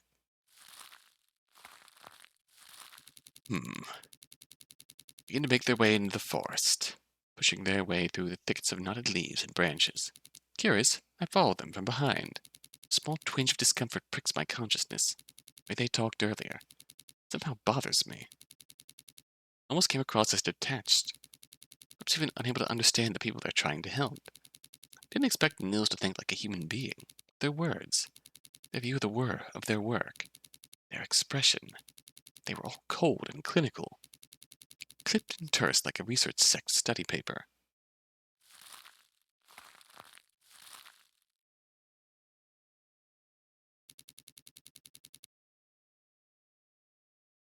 Nils wanders further through the forest. Time passes. Their frustration grows. Their brow furrows more and more. As we walk, I look around. Find myself recognizing the trees growing here. Some berries I know, unripened in the bushes. Some notes of delicate birdsong in the air. Ones I've heard before. So Nils is crony. Yes. But Nils keeps on changing direction and turning this way and that. Can't figure out why this place looks so familiar. They're muttering to themselves constantly. Oh, why can't I find anything? Where are the humans? I swear my observations from above were accurate. If I don't find a human suit, it'll all be over. I've already been banished. And then, for what? This will be a huge waste of my time, energy, and... Their agonizing is cut short. They stop. Their eyes focus. A smile curls their lips. Move into a small space beside them. Their gaze is locked onto something in the distance. Look in the deep of the forest at the direction in which their head is turned to see what suddenly drew their attention. Oh? Huh? There. 2 members of the Haven. A small foraging group with tools and baskets at the ready. They're digging up some mushrooms from the forest floor. I don't know their faces. I don't recognize them at all. So, must be old members. In fact, they probably are.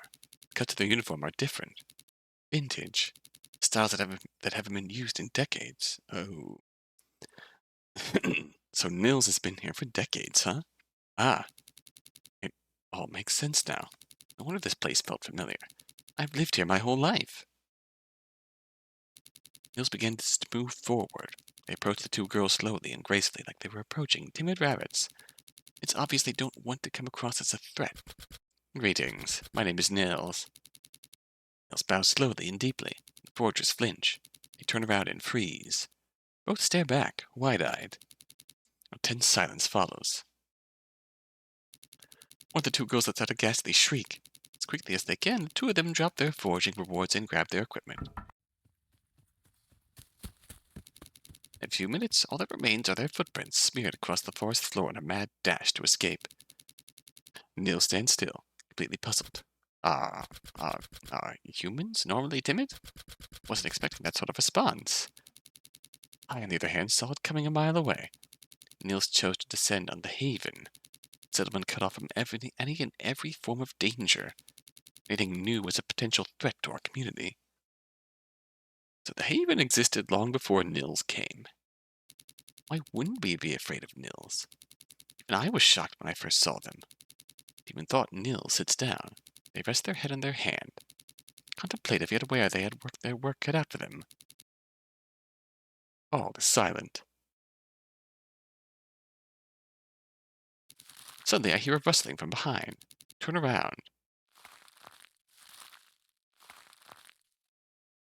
Oh? Another group of Haven girls approaches. Slowly they inch their way closer and closer toward Nils. Nils doesn't notice their presence. Sweat beads on my brow. And their palms are long, thin tubes. Long, outdated models, but still a familiar sight. They're blow dart pipes, weapons we use to stun and immobilize intruders and traitors. Forager team must have warned the community about Nils. Nils, you need to go. You don't, then the Haven will attack you.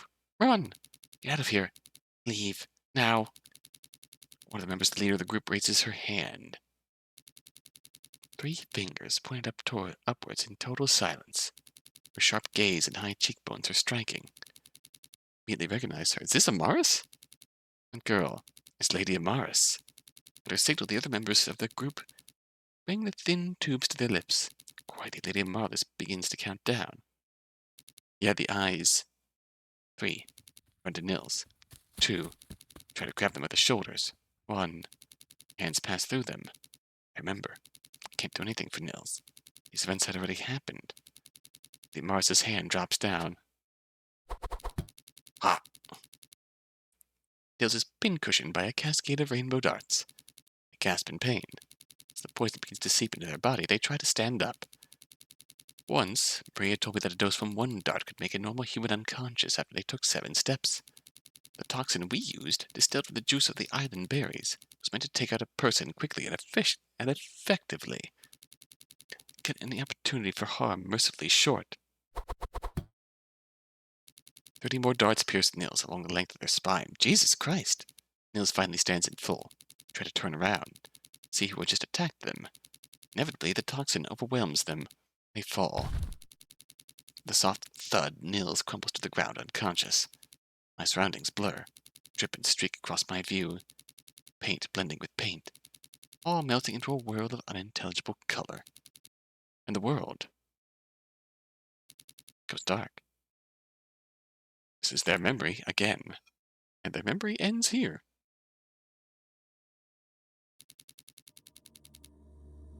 The rest of Nils' memories are fragmented. Little shards of thought glinting in and out of the void. Fading in and out of consciousness. In these shards, I'm no longer myself. I'm not human anymore. I am Nils. I lay on a metal table, paralyzed. In hazard wearing a mask, she's nearly unrecognizable. Lady Mars herself gazes over my body.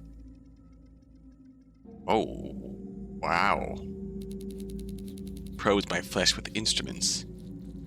Gives endless commands to the shapeless helpers that stand around her. This is necessary for our future. We need you. Only you can save us from the world. I lay half-conscious, weakly struggling. Her pleas are accompanied by a sharp stinging pain. I look down to my right. Her upper arm has been sliced open. Her sacred hand lifts a surgical knife.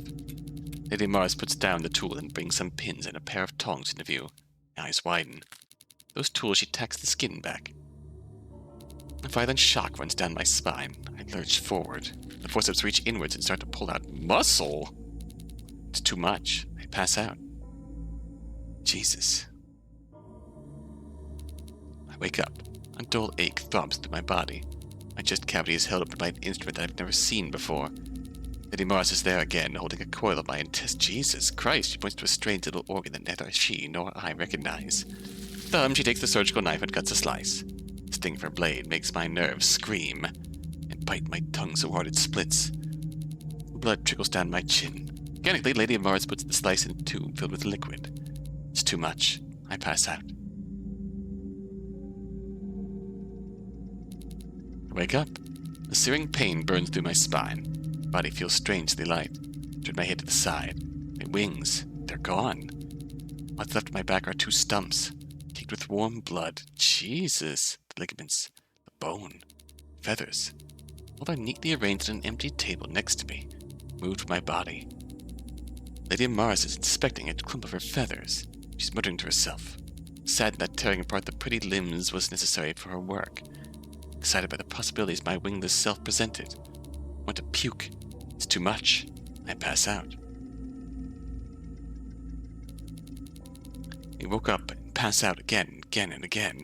My hands and feet are attached and reattached. My chest is open and shut. Now and then portals are installed in my abdomen. Needles are inserted, drawing out fluids. Peaks of my shoulder blades and my spine now house a new set of monstrous wire wings. They bind me, suspend me, attach me to a mysterious machine. Not sure what my body's being used for. And in half-lucid listening through her checkups, maintenance, and regular procedures, snatches of conversation make their way to me. Once as yet another needle snaked its way into a portal to collect an organ sample. The young girls that carried out the task talked about their recent findings. Apparently they fed my fluid to some creatures. Said creatures seemed to resist any and all illness they were exposed to. I've never seen anything like it before. What's more, my fluid had no taste, no odor, and absolutely no side effects. A single drop was all that was required for it to work miracles. A little later they talked about a grand medal, a grand meal they were planning. Celebratory dinner between Lady Amaris and all the sect heads. The food will be rare, delicious, and special. It will be luscious. It will be anointed with a miracle substance in their needles. A substance from my body. It will be the first human trial of a medicine that could protect their community. Forever. What the fuck? Other girls who refit and replace the wiring don't talk nearly as much as the fluid drawing team. Observing them gives me a sense of the purpose my wires serve. Each time a wire is unplugged for replacement, I feel slightly less tired. I can flex my arm slightly instead of my barely twitching a few fingers. My feet can kick weakly versus aimlessly twirling in their sockets. Raising my head is no longer a titanic effort. The burst of energy always stops when the new wire is inserted. Grow weak once more. Notice that the strip of light illuminating the room changes too. more unplugged I am, the dimmer the lights get. Perhaps my body is serving other purposes. Jesus, this is fucked. Angelic generator. Occasionally, Lady Amaris walks in to see me. She's always silent, always contemplative. As she stares at me, I look down to avoid her gaze. Her eyes are always locked onto my body, dissecting it visually, looking for what she can harvest next, what sacred flesh she could put to her use. She hungers to consume me. She's sick, depraved, monstrous. The type of human who'd pull anyone and anything apart if it intrigued her. The type of human to always use others for her gain, whether they knew it or not. The type of human who drove others to madness, depravity. But she looks for new parts to eat, new organs to harvest, new parts to maim. She can't have all of me. My mind is still free. She can't take it. But the longer I'm down here, the more my mind changes.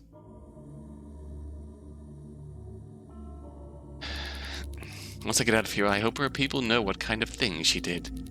What kind of thing she uses. The punishment they'll give her for violating life. The liberation they'll give me.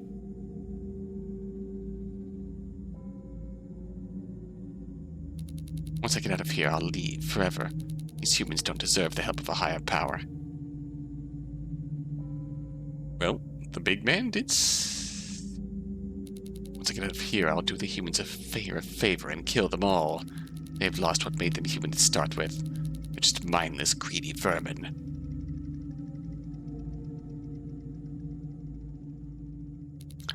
If I ever get out of here, if I ever leave free to go, if I ever see another human, I'll tear them apart.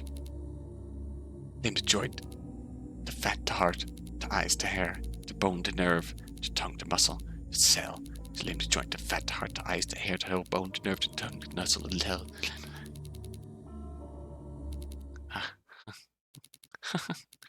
Everyone was right. Humanity is doomed. I should have never left. Should have never come here. Should have never tried. Just an idiot.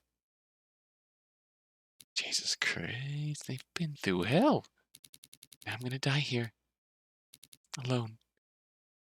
Hence, we don't want to be alone. It's morning. I rub my eyes gently, put myself off my mattress, and swing my legs over the side of my bed. Myself to stand up. Instead of getting up and getting ready, I sit there. Feet dangle passively above the floor. Why did Nils make me see that dream? They're dying, aren't they? No, relive their past. They're still so strange to me. What if what I saw was true? Did Lady Amaris really do all that? Our food? Our health? Our power? Is it all from using Nils?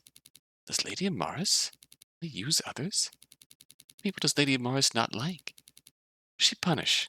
Who's insane? Who gets taken away? What did Jael get? What did I almost get? No, don't be stupid, Magda. The assemblies don't control us. Lady Amaris has seen insanity. She doesn't want to use us. She wants to save us.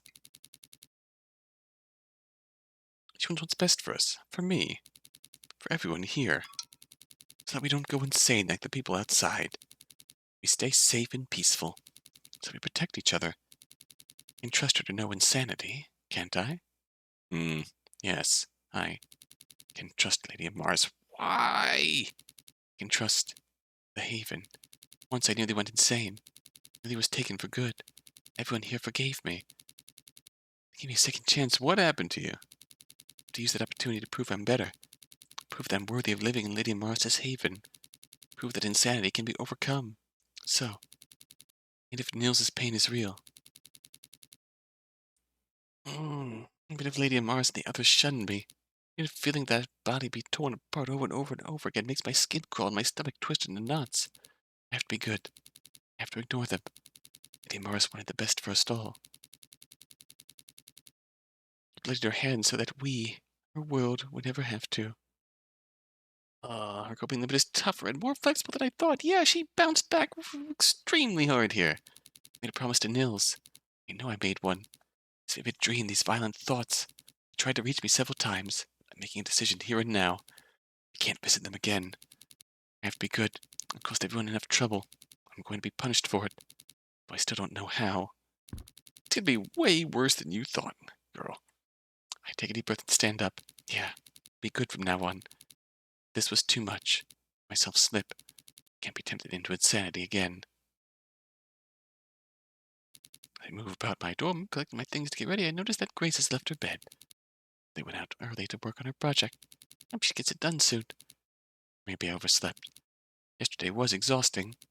Just double check the time and look at my alarm clock. Oh, 6:30 a.m. Thank goodness. Doesn't really bother me that Grace has left yet again.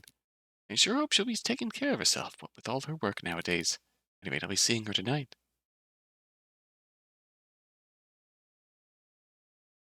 As usual, I brush my teeth in the nearby bathtub to get dressed for the day. Smooth out my dress and tie my hair ribbons tight. Today I'm going to reinvent myself. Start from square one. That door's going to be slammed right in your face, unfortunately. For that, I absolutely need to look my best. Soon behind my mind wandering to the next end of the day. Wonder what will be for breakfast. Go through a mental list of the most delicious things they even kitchens have to offer.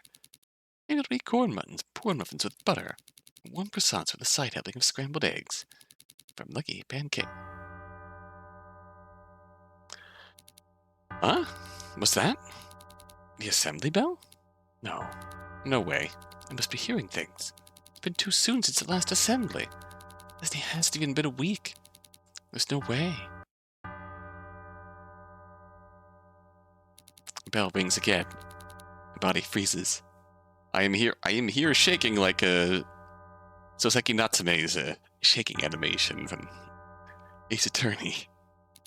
Something bad must have happened. Something so bad that Lady Mars and the sect heads had to intervene. A violent shudder runs through my body. Oh no. No. Please don't tell me that this is what Eve was. Take a deep breath to recenter myself. No, it's not. Can't be. Even though Lady Mars and the other heads respect Eve, I don't think they'd take her word alone for granted. Besides, I don't think she has any evidence. See, trouble is, if we can take what Grace said, Eve is in the loop for the Nils facility and has footage of Magda entering, essentially. Right? Yeah, I should be safe. This assembly is probably about someone else. And now, Grace took your diary. I straighten my back and make my way out of the dorm. Anxious thoughts swarm my brain. Push forward, muttering to myself as I go. This isn't about me. This isn't about me. This isn't about me.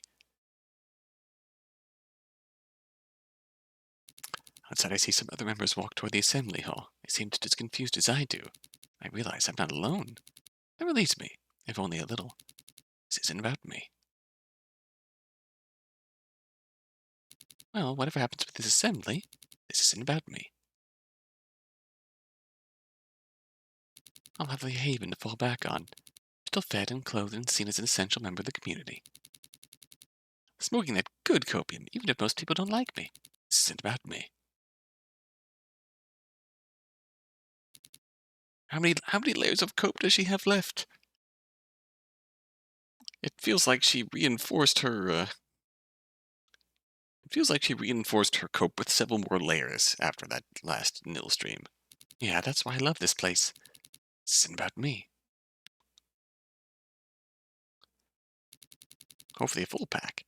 She has reinforced her cope with many, many more layers. In a world filled with insanity, this isn't about me. Haven is a sanctuary. This isn't about me. Okay. She's desperately trying to force it to have been born and raised here. This isn't about me. Okay. It's starting to feel like she's desperately patching the holes as they spring. This is the privilege few have. This isn't about me. I'm happy that I live here. This isn't about me.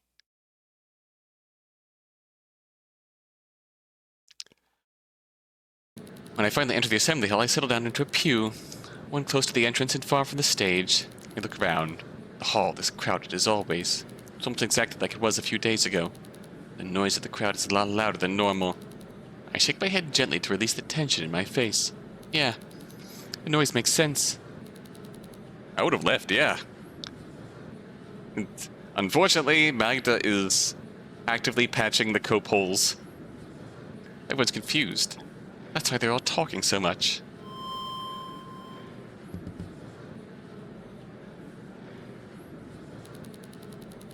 It's a loud cough on the microphone.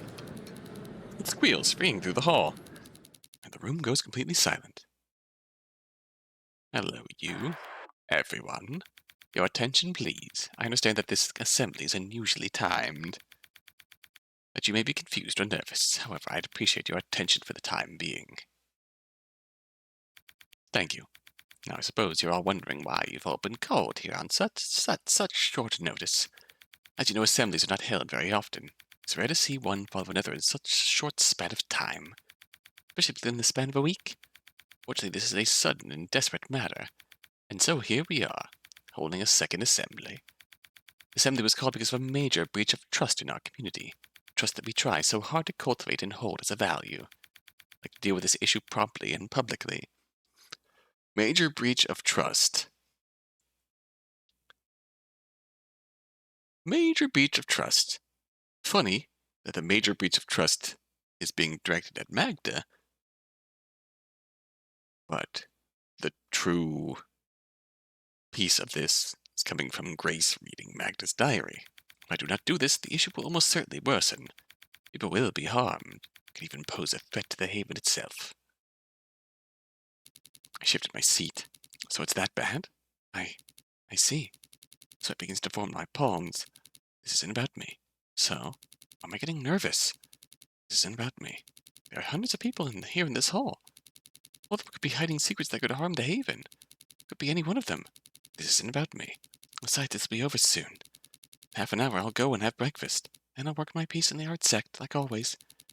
Maybe Marie will be there. Maybe she'll be nice once again. It'll be like this assembly never happened. Just like every other time. This isn't about me. It's not about me. Yeah, it's not about me. Magda. There's another call from the microphone. Before the assembly begins, I must make something apparent to you all. I will not be handling this assembly today. No. People who brought this issue to me will be the ones in charge. I believe that our community should hold itself to the standards we have long set for ourselves. It's only fair that we demonstrate that we can make good examples and hold the people we care about. People we want the best for. Fully and truly accountable. And so I wish to summon them to the stage. Their service to the Haven's values will be rewarded. Learn well from them. With that, Lady Morris raises her hand in a gesture of invitation. She beckons to a particular slice of the audience before her. I hear the sound of footsteps on wood as 3 people make their way onto the stage. I see them. My heart plummets into my stomach. There's Ceres, twirling her blonde hair condescendingly. Her face is scrunched up in disgust, eyes darting about her target. There's Eve, flicking through a dossier of files filled with tabs and notes, adjusting her glasses as she checks her sources. And right beside her is... No, this can't be right. I'm just seeing things. There's no way she's on stage right now. Rub my eyes, and again, and again. This isn't about me. It shouldn't be. It can't be. But the scene before me doesn't change no matter how many times I try to rub my eyes. The same girl stands right beside Eve, looking small and deeply ashamed. She looks down at her shoes. Her expression is immensely, terribly sad. It's Grace. Here we go. I can't lie to myself anymore. There's no other explanation for this. This is about me. There's no way it could have been about anyone else. I don't know how Ceres, Eve, and Grace found out. Not exactly they know about what I did. Only certain about one thing alone. I'm the center of this assembly. And this time, Grace won't be there to save me. Dear Haven, I must stress that I and all other members of this stage take no pleasure in punishing our fellow members, regardless of who they are or the nature of their actions. Punishment must always be viewed as a necessity to maintain our safety, not as a means to threaten or harm one another. Without strict consequences for dangerous actions, the Haven would have fallen to the same vices of the outside world long ago. This is why the assemblies exist. Alright, Eve, with that in mind, allow me to explain what we know happened. 3 days ago, the member responsible for this breach of trust began her activities, immediately after the previous assembly was held this week. Timing alone is highly suspicious. After the assembly roused her dissatisfaction with the rules we hold here, prompted her to lash out, so to speak. In her irrational desire to strike back at her own community, our perpetrator traveled outside, beyond the permitted boundary. If she'd only stepped out briefly, this assembly would never have been held. She kept on walking. Her journey was so long it was unlikely to be accidental. No, everyone. It was an intentional breach of the Haven's boundaries. Further add insult to injury, our perpetrator trespassed into a forbidden zone.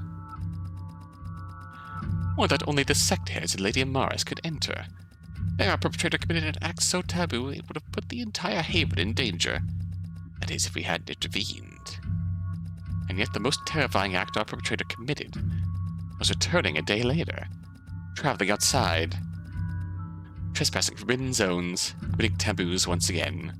If she had done it once, we could have forgiven her after severe punishment. But our perpetrator's repeated actions have made something abundantly clear. She does not truly love our community. Within her heart, she holds hatred for the Haven. Hatred? Hatred? For the Haven? No. What? Never. I don't hate the Haven at all. How would you think that? I'm thinking I stand up, but Nils stares at me from their pews. No, Eve, I'd never hate the Haven like that. Never. Fist tense and teeth grit, I squeeze past the other people seated in my pew, keeping my eyes on the stage. March my way up the aisle, right in front of Eve. Ooh. In the audience, the entire Haven stares back at me in dead silence. The soundless air is punctuated by a few whispers. I don't care. I don't care what they have to say about me. Most of them never liked me to begin with. Even so, my thoughts are my own. I'm tired of Eve assuming things about me. If I am the culprit, why should I sit and let myself take this crap? Eve, I've always loved living here. I was born and raised in the Haven. This is and will always be my home. I love being here. I love making things. I love taking in the endless beauty of our forests. I love the community here. Even if most of you don't feel the same way about me.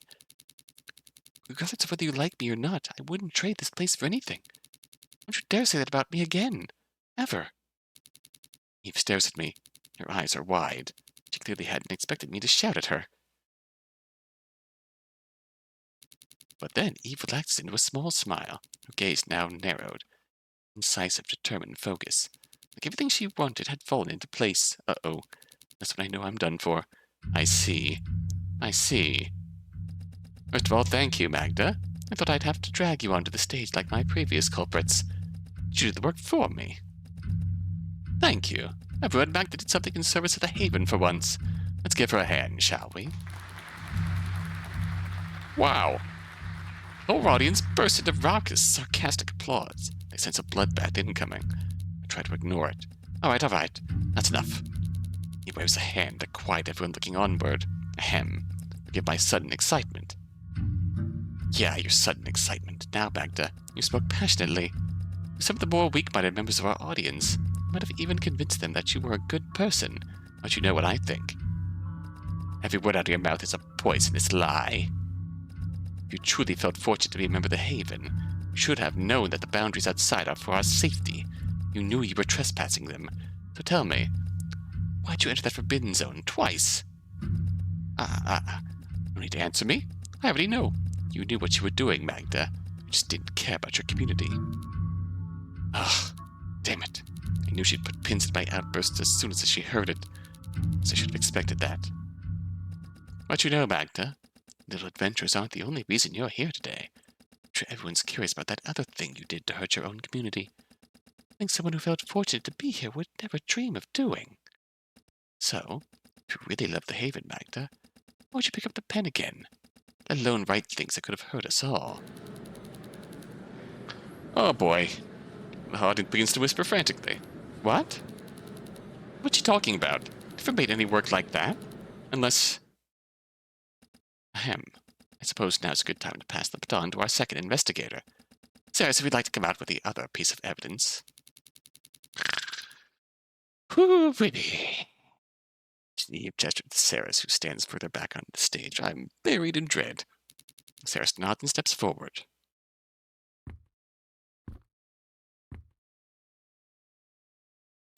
There's something in her hands. Can't see what. As she makes her way toward me, she flashes a wicked smirk. My stomach drops. Next few minutes, I knew I would be humiliated in front of the entire haven. At this point, the audience's whispers have turned into loud conversation once more. They hum with excitement, fear, and anger.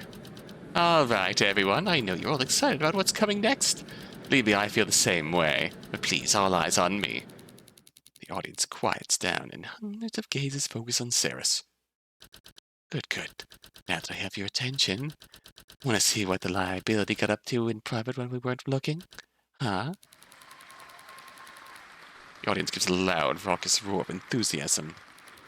A few whoops and cheers pierce the air. Allow me to show you the ultimate proof that this girl is a threat. On a swift gesture, Sarah whips out something from behind her back. With a look of triumph, she dangles it above the crowd for all to see. That something. Something is... It's... How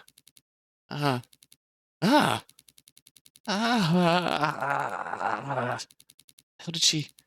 How did they all get their hands on my diary? That's personal. They can't. No. Don't like looking through other people's stuff at the best of times, but man, oh man, this was a special exception. Take a good look, everyone. See for yourself how fucking disgusting she is. That Sarah slings my diary into the... Wow, holy fuck. Kill every last one of them.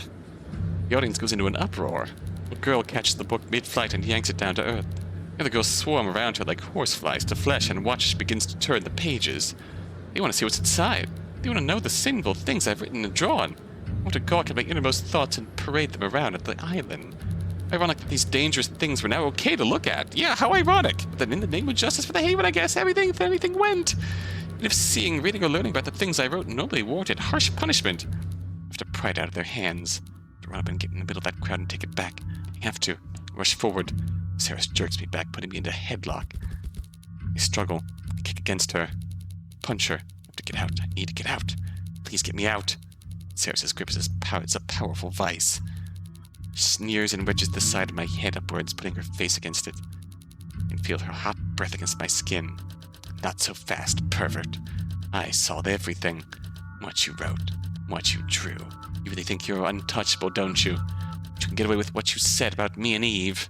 But you can reduce poor sweet Maria to your gross fantasy. Can't just let someone like you do whatever the hell you want. Me and Eve. We took the time out of our busy schedules to help you.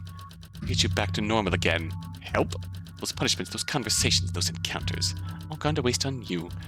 Disgusting, degenerate freak. That's what you call help? I want her to shut up. I want her to loosen her death grip, latch tight onto my neck. I want her to stop squeezing my throat shut with her outfish hands. I can't. I can't even fight to breathe properly. Because I'm listening to the crowd.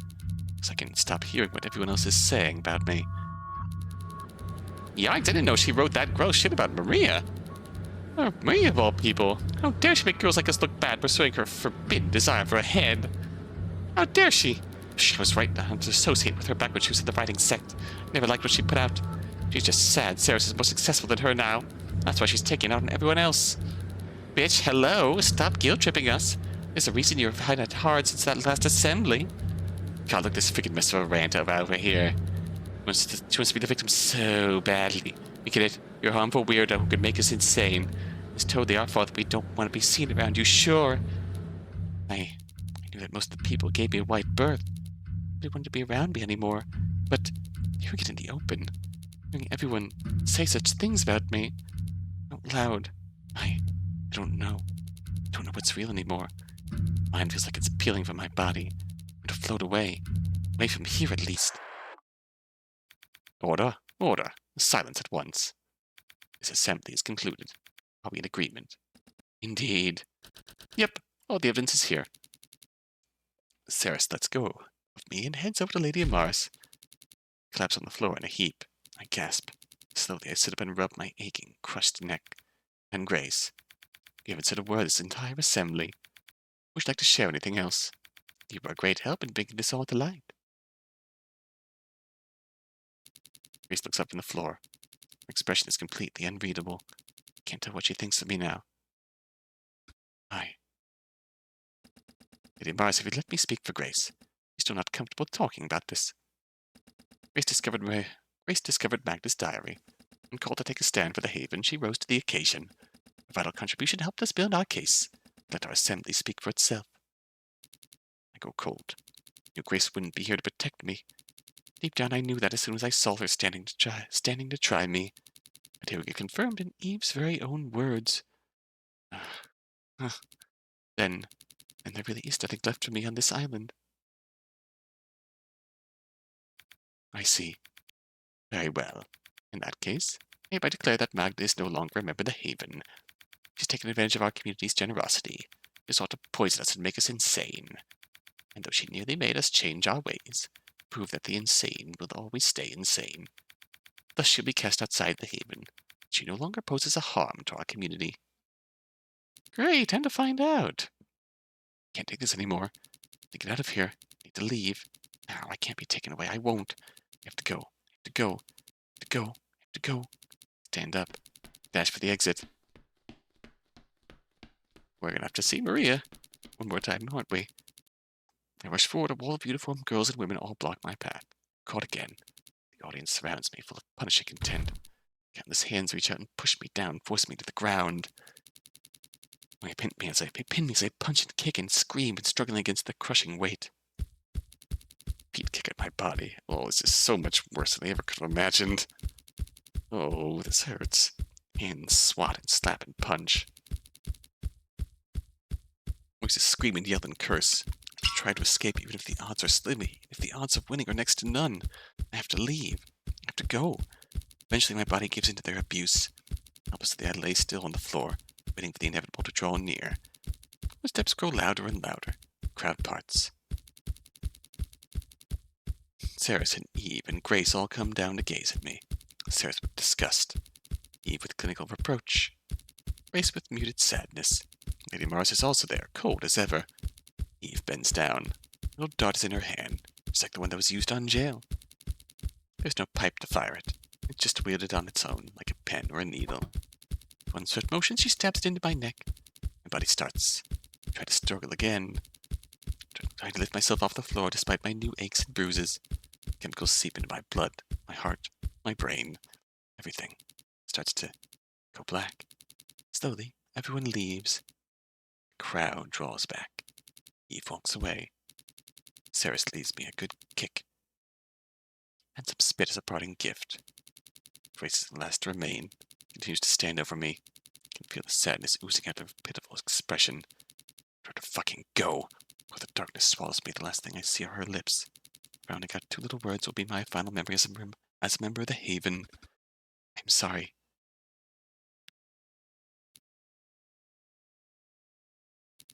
I fall unconscious.